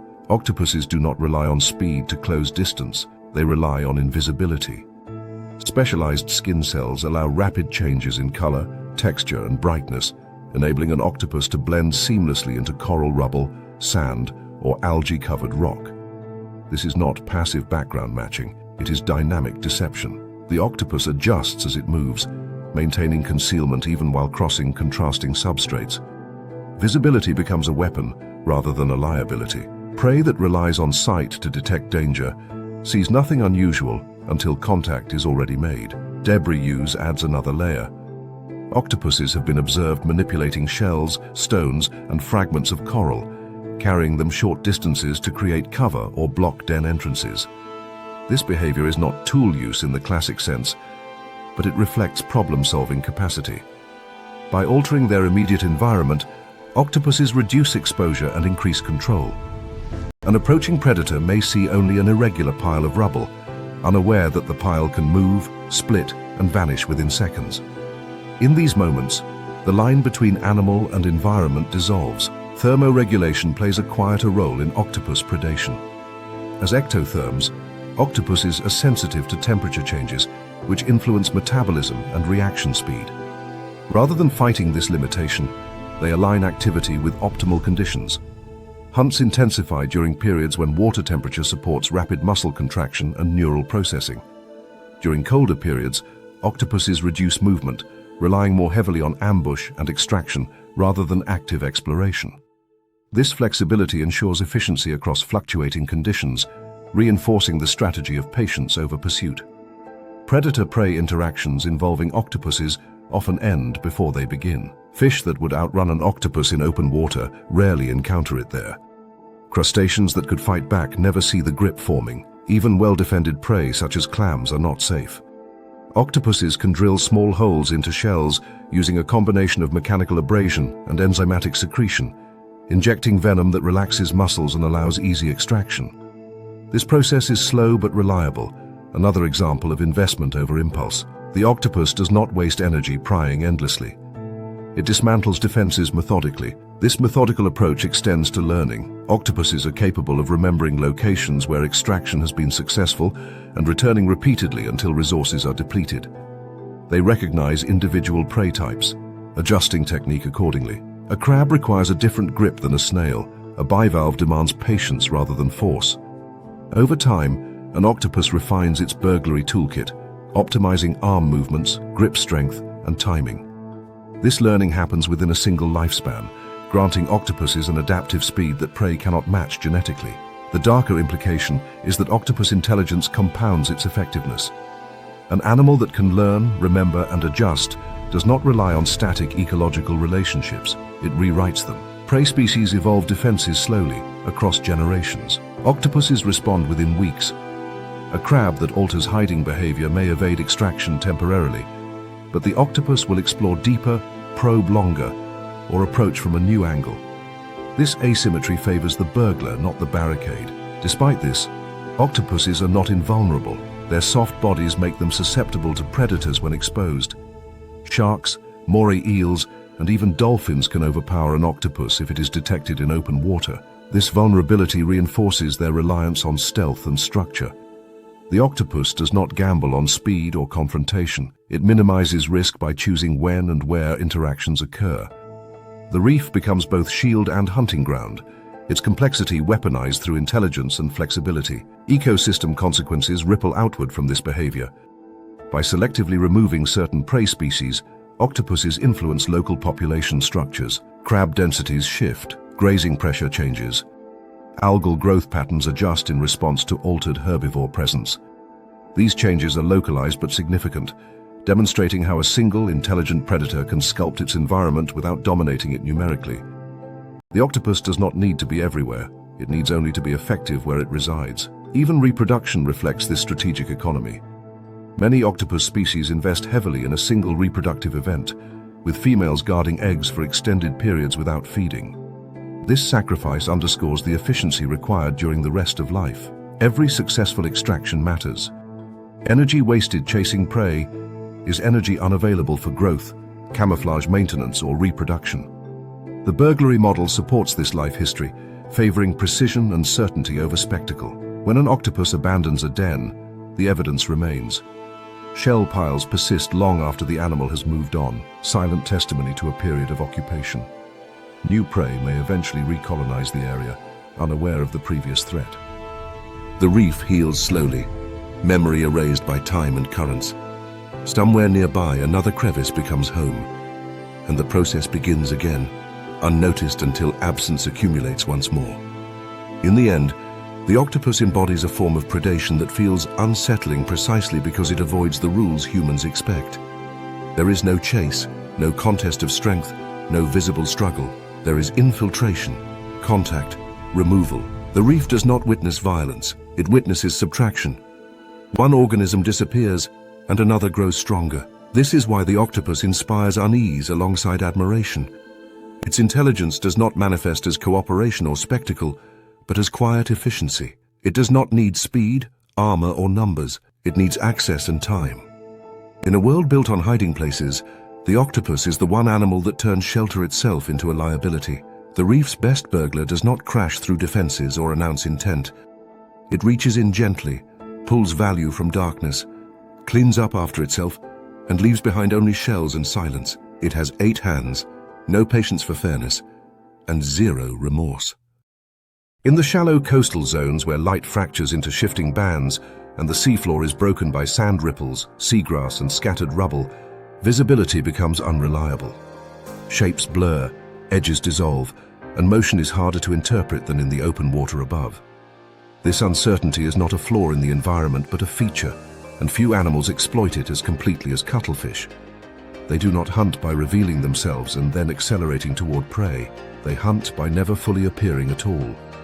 To encounter a cuttlefish in the wild is often to realize too late that it was already there, watching, calculating, and adjusting its appearance in real time to control not only what prey sees, but how prey interprets what it sees. Cuttlefish occupy a predatory niche built on visual deception rather than pursuit. Their bodies are compact, their swimming efficient but not designed for long chases. Instead of burning energy closing distance, they invest in manipulation, using skin as an active interface between their nervous system and the visual world around them.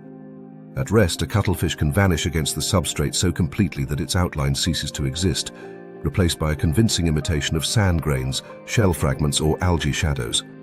This is not simple background matching. It is a continuous recalculation of contrast, texture, and brightness that updates as the animal moves or as light conditions change. The foundation of this ability lies in a dense network of chromatophores, iridophores, and leucophores embedded in the skin. Chromatophores expand and contract under direct neural control, revealing or concealing pigments in milliseconds. Beneath them, iridophores reflect light structurally, producing shimmering blues and greens, while leucophores scatter ambient light to match overall brightness. Together, these layers allow cuttlefish to construct complex visual patterns that do not merely copy their surroundings, but interact with them. Edges soften, shadows align. The animal becomes less an object and more a continuation of the environment. This control is fast enough that movement itself does not necessarily break camouflage. A cuttlefish sliding slowly across sand can maintain a convincing illusion, its patterns scrolling subtly across its body to match the terrain beneath. For prey species that rely on sudden visual changes to detect danger, This creates a lethal delay. There is no obvious moment when the predator arrives. No silhouette detaches from the background. By the time the prey recognizes a threat, the cuttlefish is already within striking range. The hunting rhythm that follows is deliberate and measured. A cuttlefish does not rush toward prey even when distance is closing. It stalks in increments, advancing, then freezing completely, allowing the environment to settle around it. During these pauses, the cuttlefish may introduce subtle pattern changes, faint waves of contrast, or flickering bands that ripple across its skin. These displays are not random. They create visual noise, momentarily capturing the prey's attention and disrupting its ability to assess distance and direction accurately. The prey sees motion, but not approach. This misdirection is particularly effective against crustaceans and small fish whose nervous systems are tuned to detect predators through contrast changes rather than detailed shape recognition. A flickering pattern can register as background movement, light refraction, or drifting debris, buying the cuttlefish precious fractions of a second. In an ecosystem where reaction time determines survival, those fractions are decisive. When the strike comes, it is explosive. Two specialized feeding tentacles, hidden until the final moment, shoot forward with astonishing speed, powered by elastic energy stored in muscular structures. These tentacles extend far beyond the length of the arms, terminating in clubs lined with suckers that snap shut on contact. The motion is so fast that prey often appears to teleport from its position into the cuttlefish's grasp. There is no chase, because there is no need. Distance has already been erased psychologically before it is erased physically. Once captured, prey is drawn back toward the beak, where processing begins immediately. The entire sequence, from first detection to capture, can unfold without any obvious escalation visible to an external observer. This is what makes cuttlefish predation feel uncanny. It lacks the drama of pursuit. There is no visible struggle. There is only the sudden absence of prey and the quiet continuation of camouflage, as if nothing happened. This strategy is not magic, nor is it instinct operating blindly. It is a direct product of nervous system architecture. Cuttlefish possess one of the most sophisticated neural arrangements among invertebrates, with large optic lobes dedicated to visual processing and extensive peripheral control over skin patterning. Unlike animals that rely on hormonal or slow muscular changes to alter appearance, cuttlefish control their skin directly through motor neurons. Thought becomes pattern, intention becomes texture. The delay between perception and response is minimal. What makes this particularly powerful is that cuttlefish do not simply react to the environment. They predict how the environment will be perceived by others. Their camouflage is tuned not to an objective background, but to the visual systems of their prey. A pattern that fools a fish may differ from one that fools a crab, and cuttlefish adjust accordingly. This implies a level of sensory modeling that goes beyond simple reflex. The predator is not just hiding, it is lying convincingly.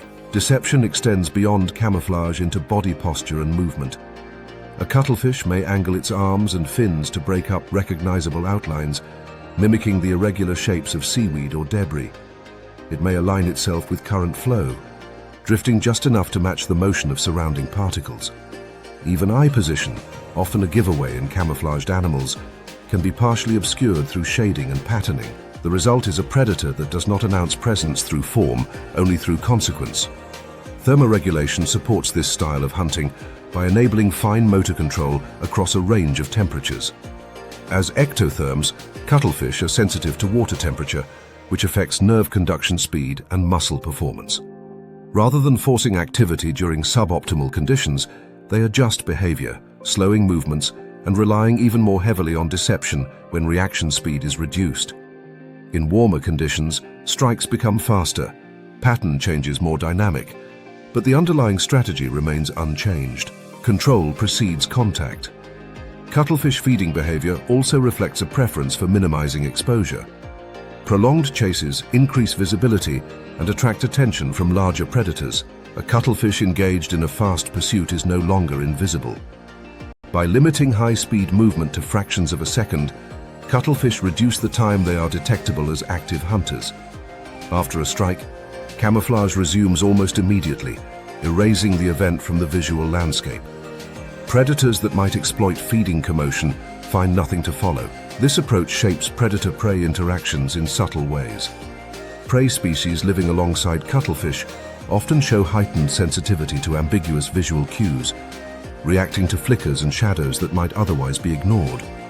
Yet this vigilance carries costs, increasing false alarms and energy expenditure.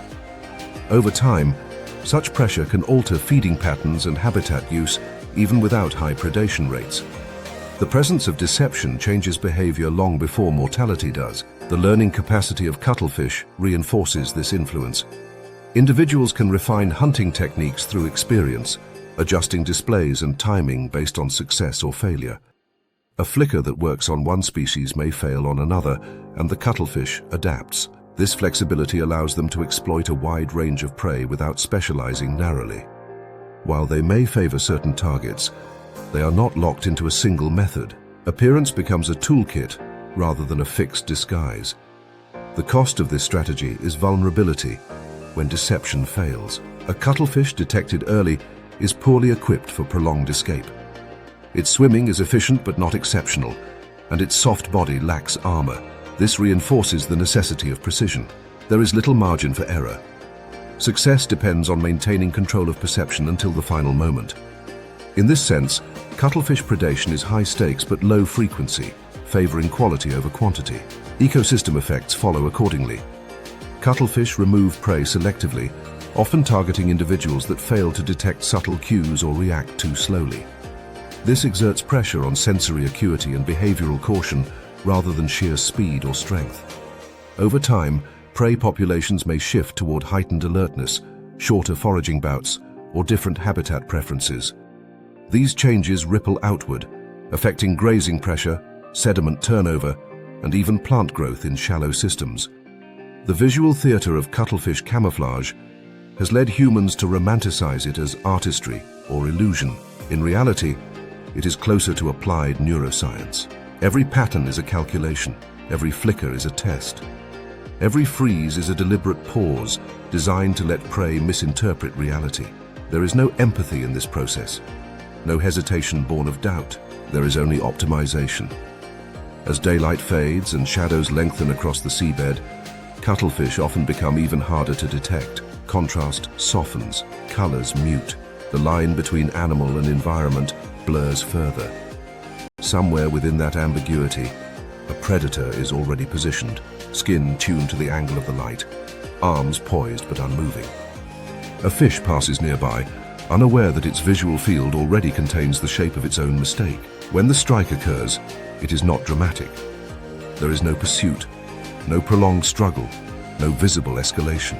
The prey does not run because it never sees the predator arrive. The distance closes invisibly, and the outcome is decided before danger is consciously perceived. This is the defining truth of cuttlefish hunting. They do not chase prey across the reef, announcing intent and inviting reaction. They manipulate perception until reaction comes too late. Through camouflage, misdirection, and neural precision, they turn the visual world itself into a trap. Cuttlefish do not hunt by force or speed. They hunt by controlling what others believe they are seeing. They do not need prey to flee.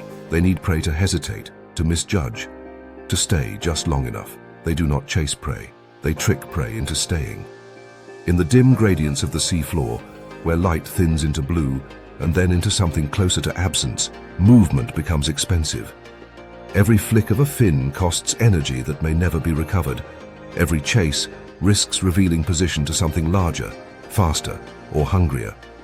This is not a place that rewards athleticism or speed. It is a place that rewards restraint.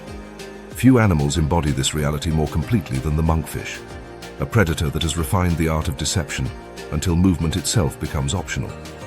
At first glance, a monkfish barely qualifies as an animal. Its body is flattened, broad and irregular, pressed against the substrate like a discarded slab of flesh or a piece of broken reef. Skin folds blend into sand and sediment. Colors are muted, mottled, indistinct. The outline dissolves into the background so thoroughly that even trained observers can struggle to identify where fish ends and seabed begins. This is not camouflage designed for stalking. It is camouflage designed for erasure. The monkfish does not intend to approach prey. It intends to be mistaken for part of the environment until prey approaches it. The defining feature of this deception rises slowly from the monkfish's head like a quiet confession of intent. A modified dorsal spine extends forward, tipped with a fleshy, irregular lure that pulses faintly in the water.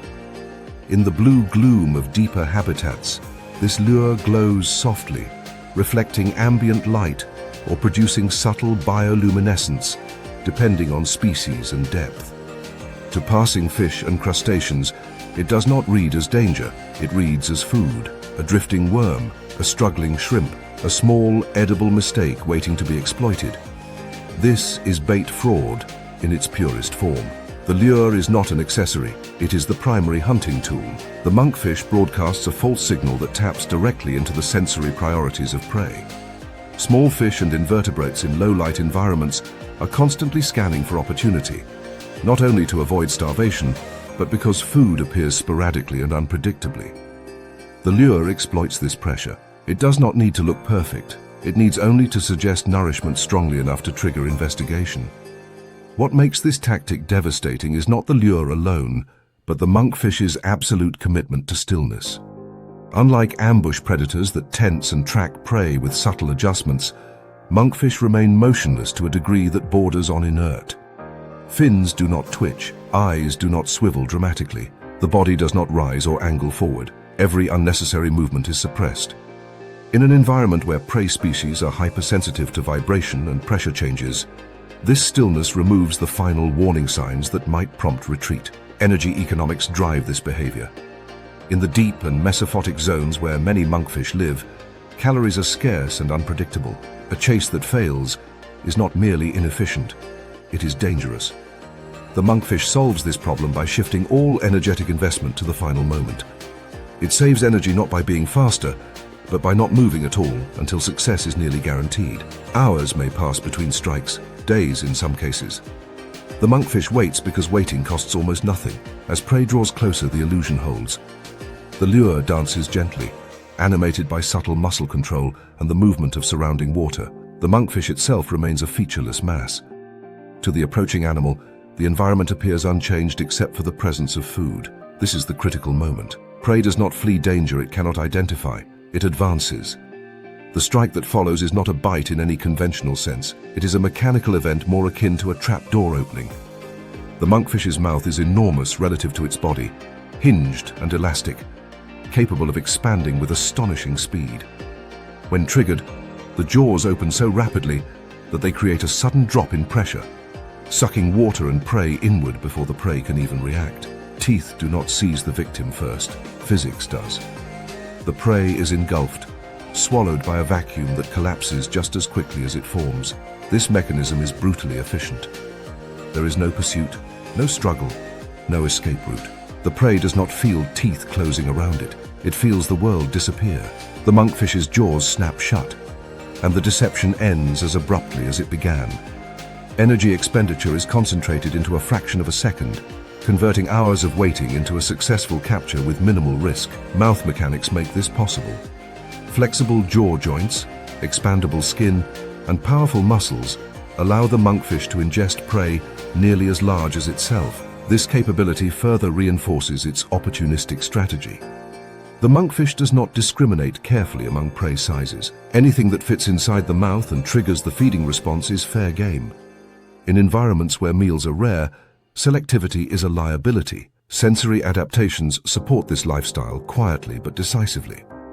Monkfish possess lateral line systems sensitive to minute water movements, allowing them to detect the approach of prey without visual confirmation. In darkness or murk, this system becomes primary. Vision, while functional, is secondary to vibration and pressure cues. The monkfish does not need to see prey clearly. It needs only to know when something has entered the strike zone. Thermoregulation plays a subtle role as well.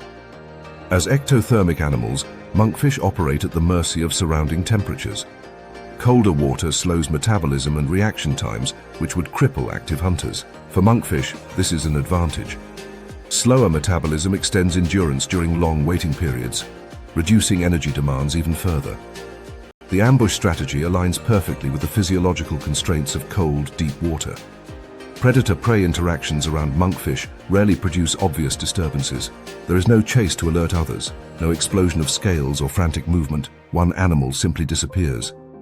This has consequences beyond the immediate feeding event. In areas where monkfish are common, prey species experience a form of selection pressure that favors caution around ambiguous stimuli. Investigating drifting objects becomes riskier. Curiosity carries lethal cost. Over time, this pressure can alter behavior at the population level, changing how prey interact with their environment. Yet even this adaptation has limits. The monkfish's deception exploits fundamental needs that cannot be abandoned entirely. Prey must eat. They must investigate. The lure does not need to fool every individual. It needs to fool enough, often enough, to sustain the predator. In this balance between caution and hunger, deception consistently wins. The monkfish itself is not invulnerable. Its soft tissues and sedentary nature make it susceptible to larger predators if detected.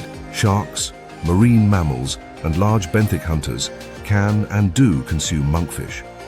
This vulnerability reinforces the importance of camouflage and stillness. The monkfish does not rely on speed to escape. It relies on not being noticed at all.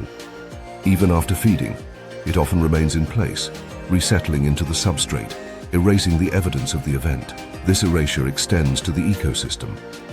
Because monkfish do not scatter prey remains or create prolonged disturbances, their impact is diffuse and difficult to observe. They do not reshape habitats through motion or force. They shape them through absence. Over time, certain species decline quietly. Others alter movement patterns. The influence is subtle but persistent. The lure itself is a masterpiece of evolutionary misdirection. In some species, it mimics the movement patterns of local prey. In others, it glows just brightly enough to stand out against darkness without revealing the predator behind it.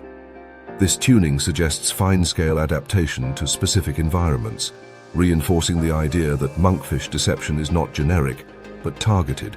The lie fits the neighborhood. What makes monkfish predation unsettling is how little it resembles what humans expect from hunting. There is no drama, no pursuit, no visible struggle. Success depends on prey making the final choice to approach. Responsibility for the fatal decision appears, briefly, to rest with the victim. This illusion is powerful. It masks the predator's role until the outcome is irreversible. In cinematic terms, the monkfish is all tension and release.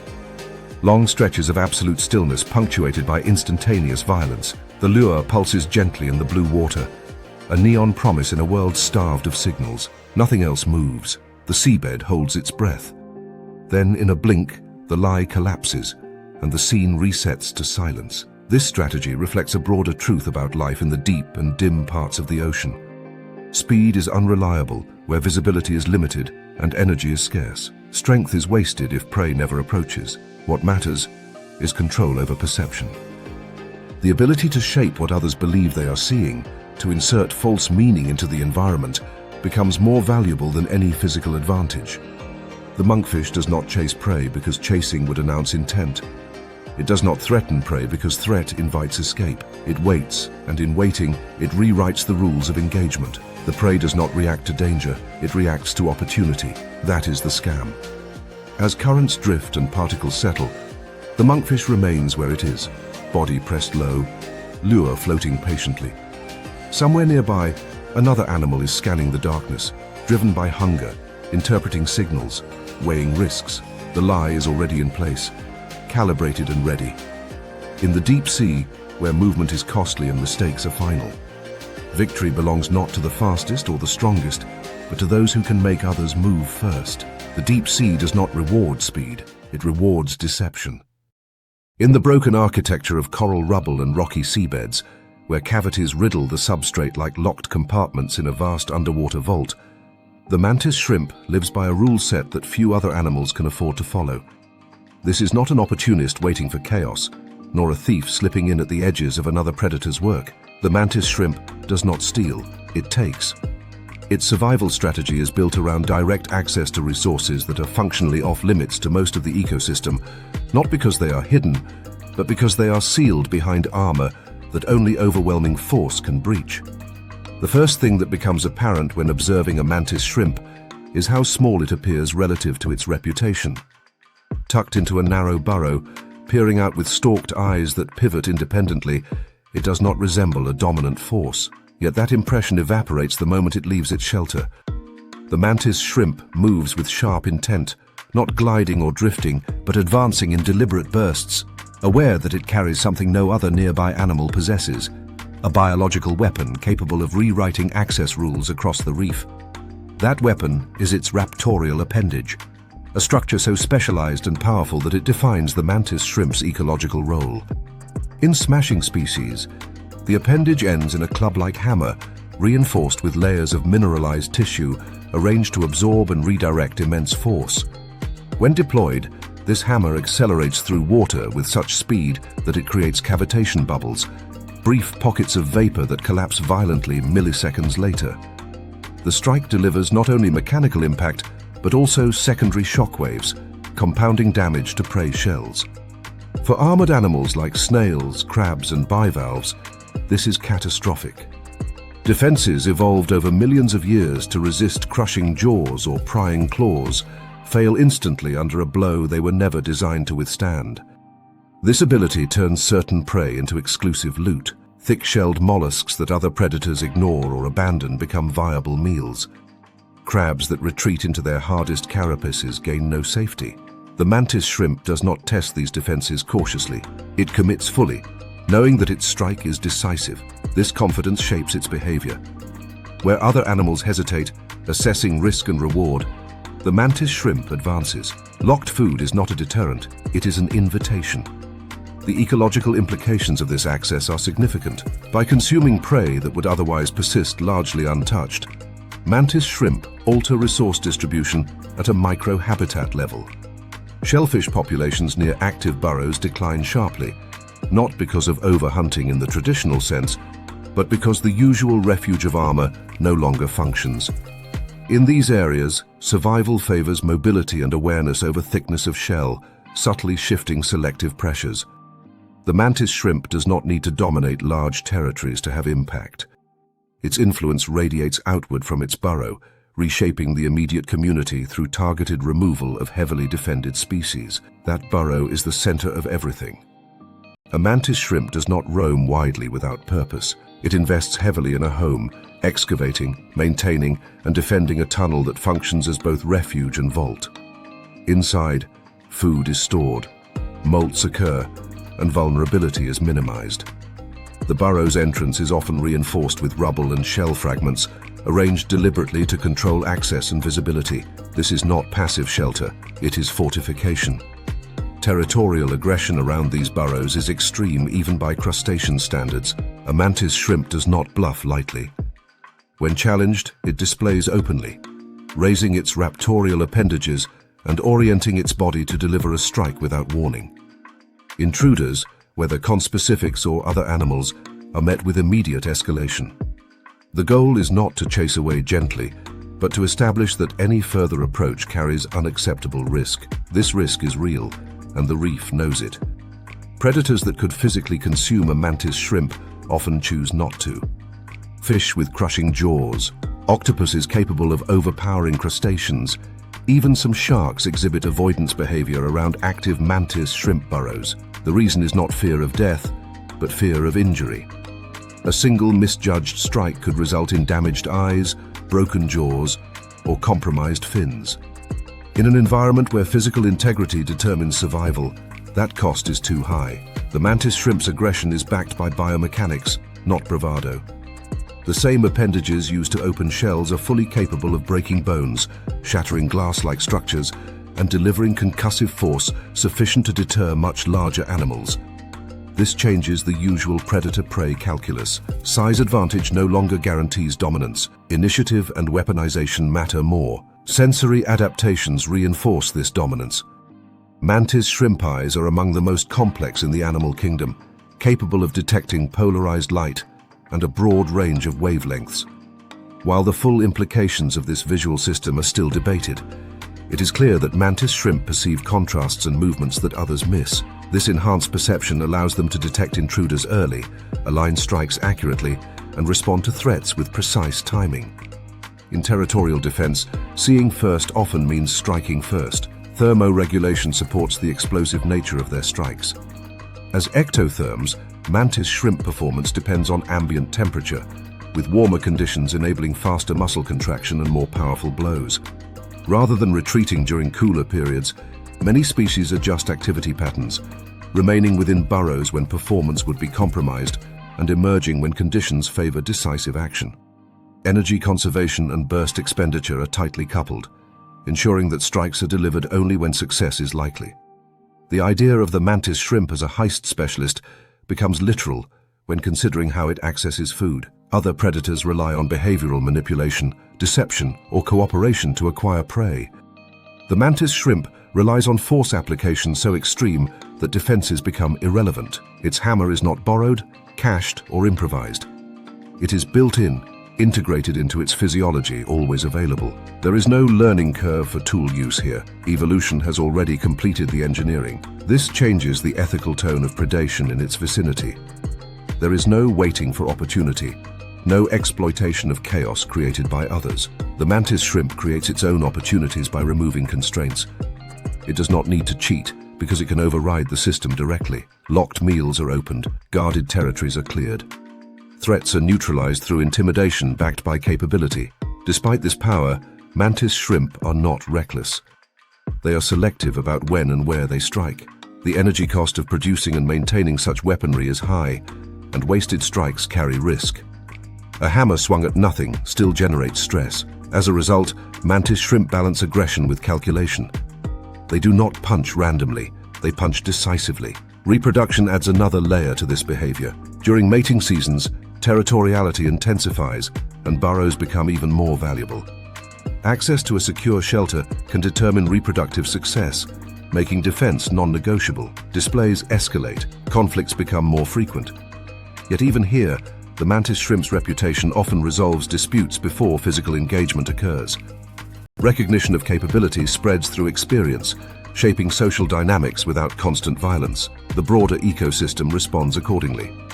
Areas dominated by mantis shrimp tend to have distinct prey compositions, altered predator behavior, and clear spatial boundaries respected by other animals. This is not because the mantis shrimp is everywhere, but because where it is present, it enforces rules with consistency. Its influence is localized but intense, like a heavily guarded vault in an otherwise open market. There is a tendency to frame mantis shrimp as anomalies, curiosities of evolutionary excess. In reality, they represent a logical endpoint of a particular survival strategy. When armor dominates prey defenses, counter-armor becomes necessary. When counter-armor fails, overwhelming force becomes the solution. The mantis shrimp embodies that solution, carrying with it the costs and benefits of escalation. As light shifts across the reef and shadows lengthen, the mantis shrimp remains alert at its burrow entrance, eyes rotating, appendages poised. The surrounding environment moves carefully, aware of the boundary it represents. Prey that wander too close do not flee, they disappear. Predators that approach do not attack, they reconsider. In a world where so many animals survive by exploiting loopholes, by stealing moments, by manipulating perception, the mantis shrimp stands apart. It does not look for gaps in the rules, it breaks them. It does not wait for access, it creates it. Some creatures survive by cheating systems designed to keep them out. Others survive by being so powerful that the system stops applying to them at all. The mantis shrimp belongs firmly in the latter category. It does not need deception, patience, or coordination. It carries a hammer strong enough to make locks meaningless. Some creatures do not need to cheat. They just overpower the rules. Along the broken margins of coral reefs, where hard structure interrupts open water and channels movement into predictable paths, groupers establish a quiet dominance that is easy to underestimate. They do not announce themselves with speed or spectacle. They do not patrol endlessly or chase recklessly across open space. Instead, they occupy positions that matter, places where the reef itself becomes an accomplice. Caves, ledges, drop-offs, and narrow corridors between coral heads form a natural architecture of constraint, and groupers learn this architecture intimately. To understand how groupers feed is to understand how geography itself can be weaponized by an animal patient enough to wait for prey to make inevitable mistakes. A grouper holding position near a reef edge appears almost passive, hovering with minimal fin movement, body angled slightly forward, eyes scanning but never darting. This stillness is not indecision, it is calculation. Reef environments funnel life through limited routes, and fish moving between feeding grounds, shelter and open water cannot avoid these choke points indefinitely. Every cave mouth becomes an exit, every overhang creates a shadow line, every channel forces prey to compress into a narrower band of space. The grouper does not need to hunt everywhere, it needs to be present where movement converges. This strategy transforms the reef into a silent partner. Prey fish fleeing danger elsewhere on the reef often choose the worst possible escape routes without realizing it. In panic, they dive towards structure, seeking cover in crevices and caves, unaware that these same refuges limit maneuverability and reduce visibility. A fish that enters a narrow cave can no longer turn sharply or accelerate freely. Its options collapse from 3 dimensions into 1. The grouper understands this geometry instinctively, positioning itself just outside these refuges, close enough to strike but far enough to remain unseen until the final moment. When the strike occurs, it is startling not because of speed, but because of precision. Groupers rely on suction feeding, a mechanism that turns water itself into a weapon. By rapidly expanding the volume of their buccal cavity, they create a sudden pressure differential that pulls water and prey inward. The fish is not bitten first, it is engulfed. This suction strike happens so quickly that prey often appears to vanish, drawn into the grouper's mouth before its muscles can even register the need to flee. The burst of motion is brief and contained, lasting only a fraction of a second, after which the grouper returns to stillness as if nothing happened. This approach reflects a broader energy strategy. Groupers are large, heavy-bodied fish, not built for sustained pursuit. Long chases would burn calories inefficiently and expose them to unnecessary risk. Instead, they invest in short, explosive actions where success rates are high and energy expenditure is tightly controlled. Burst speed is deployed only when distance has already been reduced by positioning. The reef does the work of corralling prey. The grouper simply closes the deal. This makes their hunting resemble a toll booth more than a chase. Groupers wait where prey must pass, where daily routines intersect with physical constraints. Fish moving from shallow feeding areas to deeper resting zones cross the same edges repeatedly. Juveniles seeking shelter after venturing into open water follow predictable paths. Even nocturnal movements adhere to patterns shaped by reef topography. The grouper does not need to predict individual behavior. It needs only to understand traffic. Unpredictability adds another layer to this dominance. Groupers are not specialists locked into a single prey type or hunting method. They shift targets fluidly depending on what the reef offers on a given day. When schools of small fish are abundant, suction strikes dominate. When crustaceans or cephalopods are active near the bottom, groupers adjust posture and timing, striking lower and closer to structure. This flexibility ensures that the grouper remains effective across changing conditions, whether driven by seasonal shifts, tidal cycles, or disturbances elsewhere on the reef. This adaptability is supported by sensory integration rather than raw reflex. Groupers rely on a combination of vision, lateral line sensitivity, and spatial memory to build a mental map of their hunting grounds.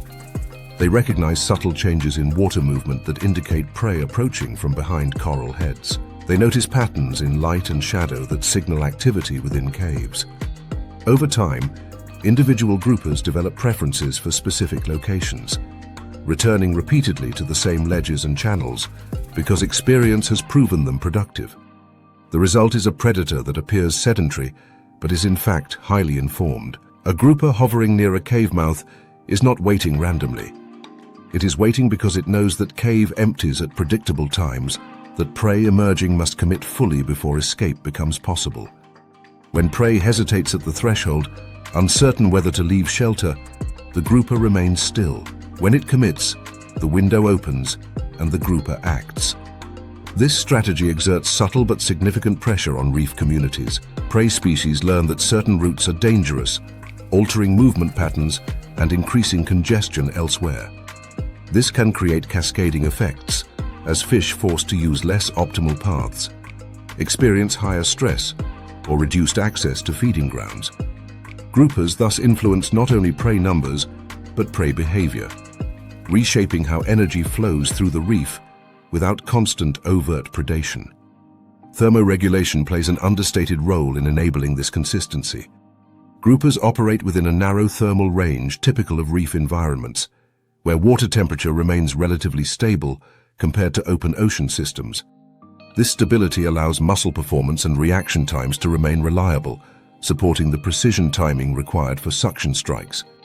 In cooler periods, activity may decrease slightly, but the fundamental strategy remains intact because it does not depend on sustained speed. Predator-prey interactions involving groupers often unfold in silence. Unlike high-speed hunters that leave turbulence and scattered prey in their wake, groupers remove individuals quietly, without triggering large-scale alarm. A fish disappears at the edge of a cave, and the rest of the school continues moving, unaware that danger was present. This low-profile predation reduces competition and interference, allowing groupers to feed repeatedly from the same location without exhausting its value. The crime framing fits here not because of malice, but because of efficiency and positioning. Groupers do not gamble on chance encounters. They place themselves where the odds are stacked in their favor and wait for prey to pay the price of passage. The reef enforces the rules. The grouper collects. In some systems, groupers take this even further by engaging in opportunistic coordination with other predators. Observations have shown groupers signaling to moray eels, indicating hidden prey within crevices. The eel flushes prey from holes, and the grouper intercepts them outside. This behavior is not constant or formalized, but it demonstrates the grouper's ability to exploit the strengths of others without direct cooperation. Again, the theme emerges. Let someone else do the forcing. Be present when the outcome becomes inevitable. This behavior reinforces the grouper's role as a strategic opportunist rather than an apex enforcer. It does not dominate through constant aggression. It dominates through understanding the terrain better than those passing through it. Its body shape, sensory systems, and energy economy all align with this philosophy. As groupers grow larger, their influence increases. Bigger individuals command larger territories and control more valuable choke points. Juvenile fish avoid certain areas entirely, creating zones of reduced traffic that further concentrate movement elsewhere. Over time, this spatial sorting can restructure reef dynamics, emphasizing the importance of geography over sheer abundance. Despite their power, groupers remain vulnerable to overexploitation by humans, particularly because their predictable behavior makes them easy to target. The same knowledge of reef shortcuts that benefits groupers also betrays them. This irony underscores how specialized strategies, while effective in natural systems, can become liabilities when new pressures enter the ecosystem. When a grouper finally leaves its station and drifts back into the shadows, the reef appears unchanged. Corals sway, fish resume their routes, nothing seems disturbed. Yet the absence of certain individuals tells a quieter story, one of intercepted movement and enforced boundaries. The grouper does not need speed to dominate. It needs patience, position, and an intimate knowledge of its environment. The reef provides walls, corridors, and bottlenecks. The grouper provides timing. In the end, the reef is not just where the grouper hunts, it is how the grouper hunts. Every ledge is a lookout, every cave is a funnel. Every edge is a decision point where prey must choose, and choice carries consequence. The grouper does not chase prey across the reef. It waits where prey has nowhere else to go. The reef is its hunting map, and it knows every shortcut. At the edges of coral reefs and along rocky outcrops where structure creates both opportunity and vulnerability, the arrival of a lionfish changes the emotional temperature of the water. Not through panic or sudden violence, but through pressure. The reef does not erupt when a lionfish appears. It tightens. Small fish alter their spacing. Movement slows. Escape routes quietly vanish. The lionfish does not rush to impose dominance. It advances with the confidence of an animal that knows the environment itself will finish the job. Lionfish are not built for pursuit. Their bodies are compact, their swimming deliberate rather than explosive, and their muscle architecture favors control over acceleration. Yet they are devastatingly effective predators, particularly on complex reefs filled with crevices, ledges, and dead ends. The secret lies not in speed or strength, but in geometry. Lionfish hunt by reshaping space, turning open water into narrowing corridors until prey runs out of options. They do not chase meals, they manage them. The defining feature of a lionfish is its extraordinary fin display. Long, radiating pectoral fins fan outward like living walls, transforming the fish's profile from streamlined predator into a floating cage. These fins are not merely ornamental or defensive, they are tools of spatial manipulation. As the lionfish approaches prey, it spreads its fins slowly, expanding laterally and vertically to occupy more of the surrounding water column. This expansion is subtle but relentless. Prey fish do not perceive a charging predator, they perceive shrinking space. This is the essence of the lionfish strategy. Instead of triggering a flight response that would scatter prey, the lionfish suppresses panic through gradual encroachment. Small reef fish are wired to respond to sudden movement, flashes of speed, or direct pursuit. The lionfish offers none of these cues. Its approach is slow, almost casual, giving prey time to assess the situation without recognizing the danger. By the time alarm registers, the environment has already changed. As fins extend, they function like movable barriers. Prey attempting to flee laterally encounter visual and physical obstruction. Those attempting to retreat backward are met with the reef itself. Coral heads, rock faces, and ledges become unintended accomplices, blocking escape routes that would normally provide safety.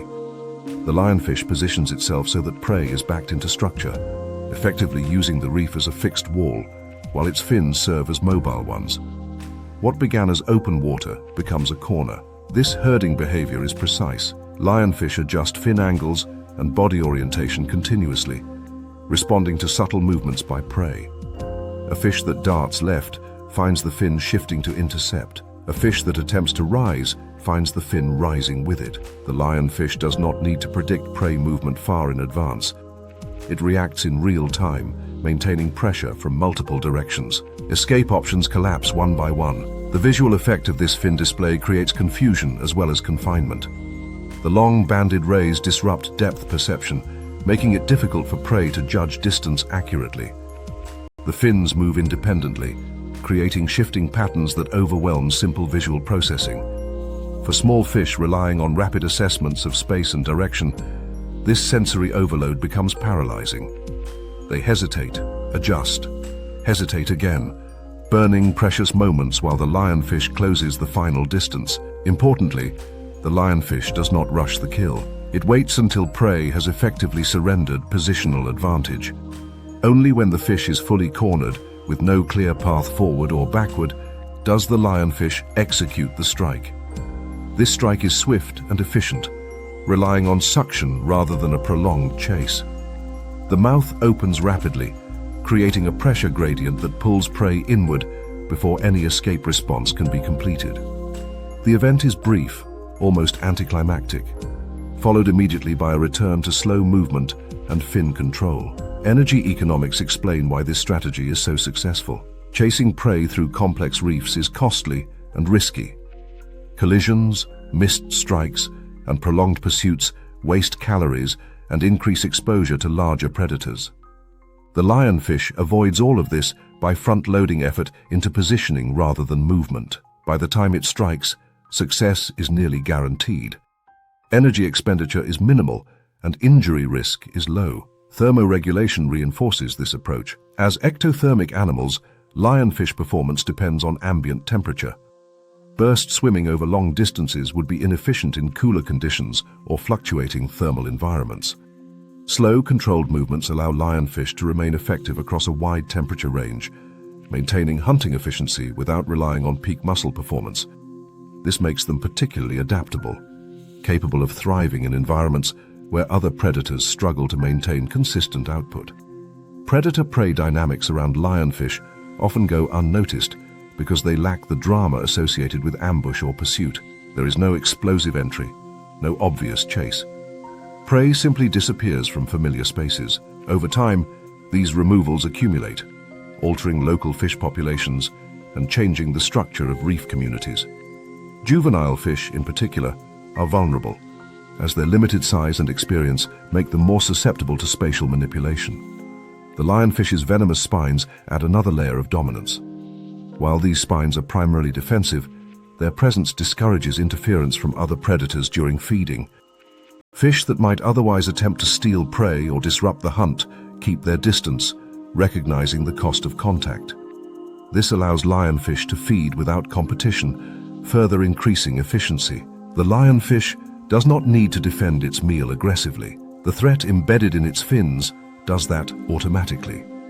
This combination of herding, sensory confusion, and defensive deterrence makes lionfish exceptionally effective in environments with high structural complexity.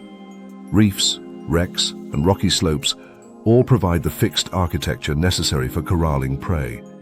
In open water, where space is unlimited and escape routes are abundant, lionfish are less effective hunters. Their dominance is situational, tied closely to environments where geometry favors control. This situational dominance becomes particularly significant in regions where lionfish are not native. In these areas, prey species lack evolutionary experience with this style of predation. They do not recognize the slow fin expansion as a threat signal. They fail to respond early, allowing lionfish to execute their strategy repeatedly with little resistance. The result is rapid depletion of small fish populations, with cascading effects on reef health and resilience. Even in native ranges, lionfish exert steady pressure. Their hunting does not spike dramatically during certain seasons or times of day. Instead, it operates continuously, removing individuals at a rate that is difficult for prey populations to offset.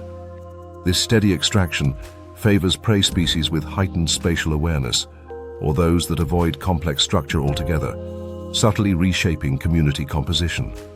Sensory adaptations in lionfish support this relentless efficiency. Vision is tuned for low-light conditions common in reef shadows, allowing them to track prey movements even as fins obscure direct lines of sight. The lateral line system detects vibrations and pressure changes, enabling precise adjustments during herding. Together, these systems ensure that prey cannot slip past unnoticed, even when visual cues are compromised.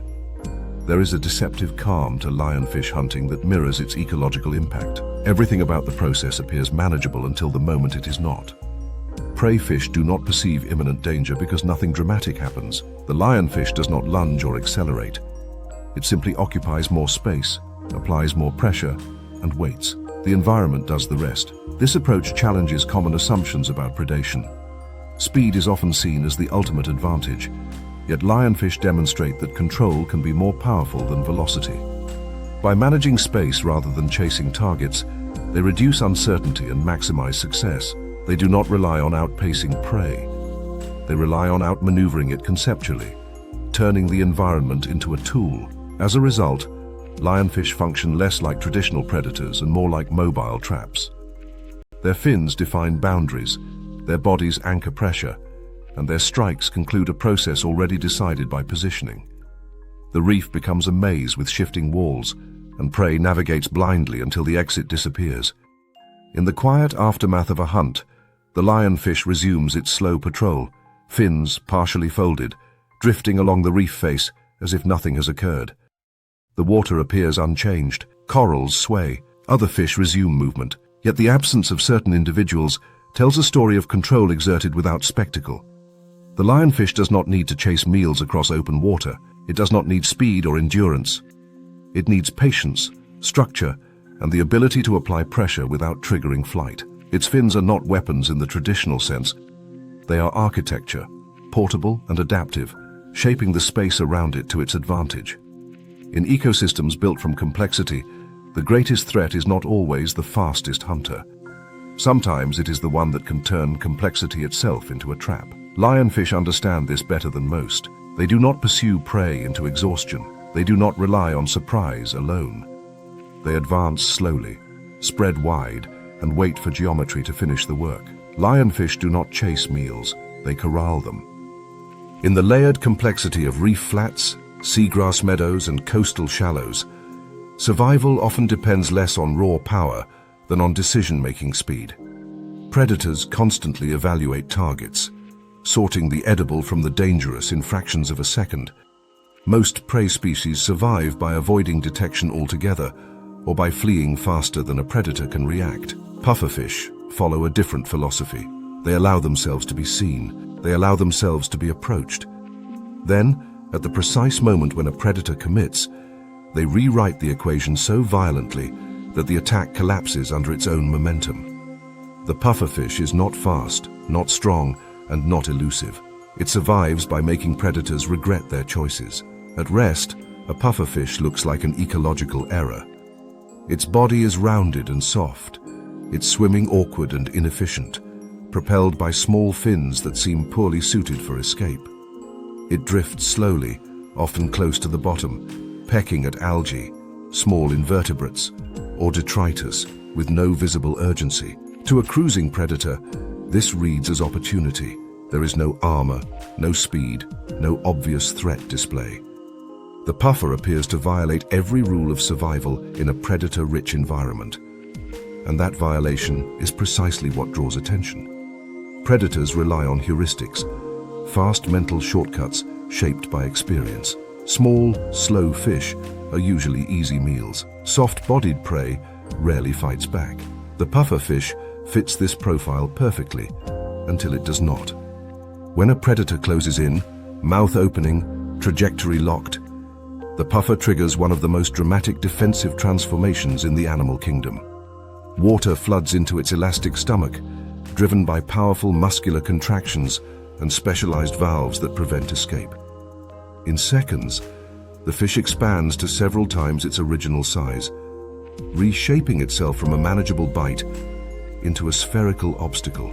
This inflation is not merely about size, it is about geometry and surprise. Predators that plan to engulf a narrow-bodied fish suddenly confront a round, rigid object that does not fit expected bite mechanics.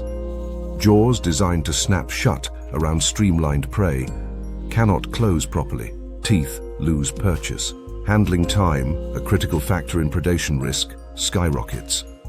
What was supposed to be a quick, efficient meal becomes an awkward struggle with an object that resists both swallowing and control.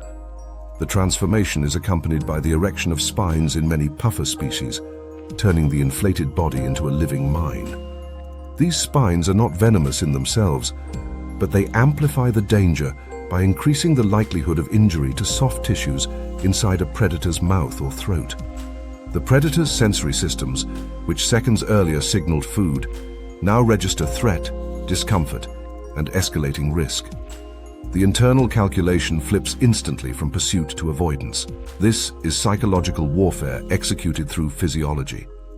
The pufferfish does not overpower the predator physically. It overwhelms the predator's decision-making system. Conflicting signals flood the brain. Vision reports an object too large to swallow. Tactile feedback reports sharp resistance. Proprioception reports an unfamiliar shape that cannot be manipulated easily. The predator aborts, often violently, shaking its head or spitting the puffer free in an effort to rid itself of the problem. Even when inflation alone is enough to end an attack, the pufferfish carries a deeper deterrent that extends beyond the immediate encounter. Many puffer species contain tetrodotoxin, a potent neurotoxin concentrated in organs such as the liver, skin, and gonads. This toxin interferes with nerve signal transmission, causing paralysis or death if ingested in sufficient quantities. Importantly, the toxin does not need to kill predators to be effective. It needs only to make the experience unpleasant or frightening enough to be remembered. Predators that attempt to bite or swallow a puffer and survive the encounter learn quickly. Taste receptors register bitterness and chemical warning. Mild envenomation can cause temporary numbness, disorientation, or nausea. These sensations imprint strongly, creating lasting aversion. From that point forward, the predator's brain flags the puffer's shape, movement, or coloration as something to avoid. The puffer wins not only the current encounter, but future ones as well. This learned avoidance introduces a powerful social effect into the ecosystem. Predators do not need to repeatedly test puffers to confirm danger. Observation and associative learning spread hesitation. A predator that sees another struggle with an inflated puffer or react violently after contact absorbs that lesson indirectly. Over time, puffers gain a reputation that precedes them. Attacks decrease not because puffers inflate constantly, but because predators hesitate long before reaching that stage. This dynamic reshapes predator-prey relationships in subtle ways. Puffers occupy a protected niche, not through dominance, but through reputation. Their presence alters hunting patterns, steering predators toward alternative prey even when puffers are abundant and accessible. This redistribution of predation pressure influences local community structure, allowing puffer populations to persist despite their apparent vulnerability. Inflation itself is energetically costly and not without risk. While inflated, a puffer is less maneuverable and more visible. Prolonged inflation can exhaust the fish and increase susceptibility to secondary threats. As a result, puffers do not inflate reflexively at the first sign of danger. They rely on judgment, triggering the response only when escape is unlikely. This restraint underscores the sophistication of the strategy. Inflation is a last resort, not a constant state. Thermoregulation plays a role in this calculation. As ectotherms, pufferfish metabolic rates vary with water temperature.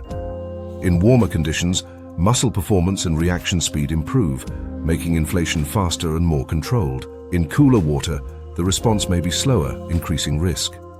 Puffers compensate behaviorally by avoiding exposure during unfavorable conditions, seeking shelter among reefs or vegetation, where encounters are less likely to escalate.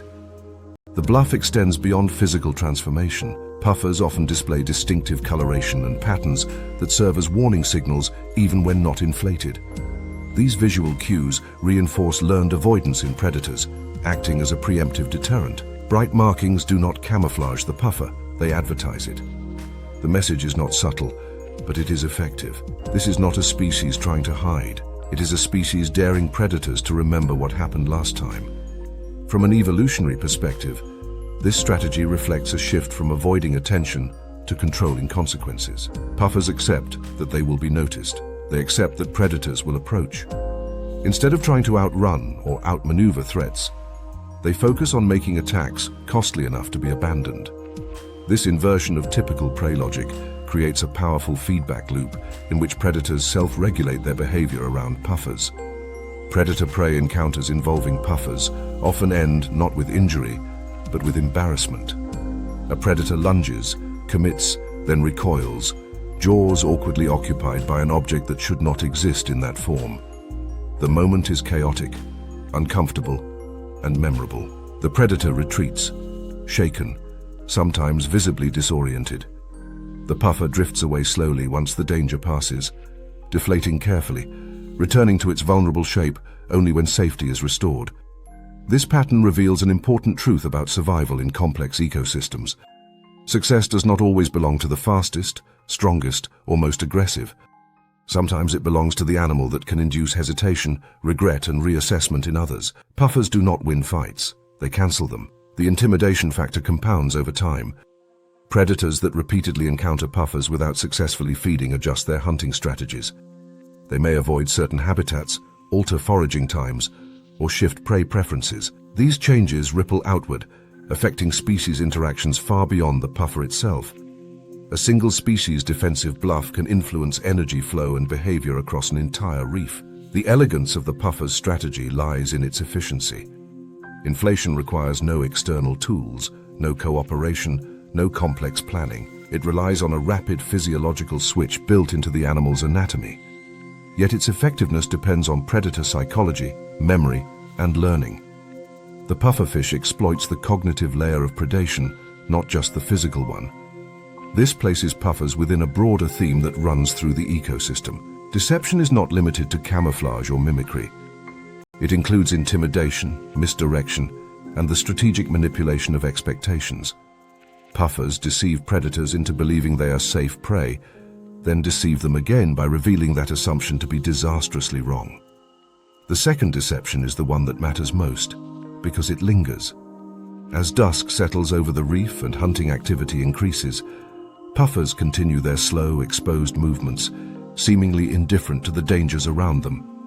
Predators pass nearby, some glancing, some slowing, then moving on. The calculation happens invisibly, shaped by past experience rather than present opportunity. The puffer does not need to inflate tonight. It has already done the work.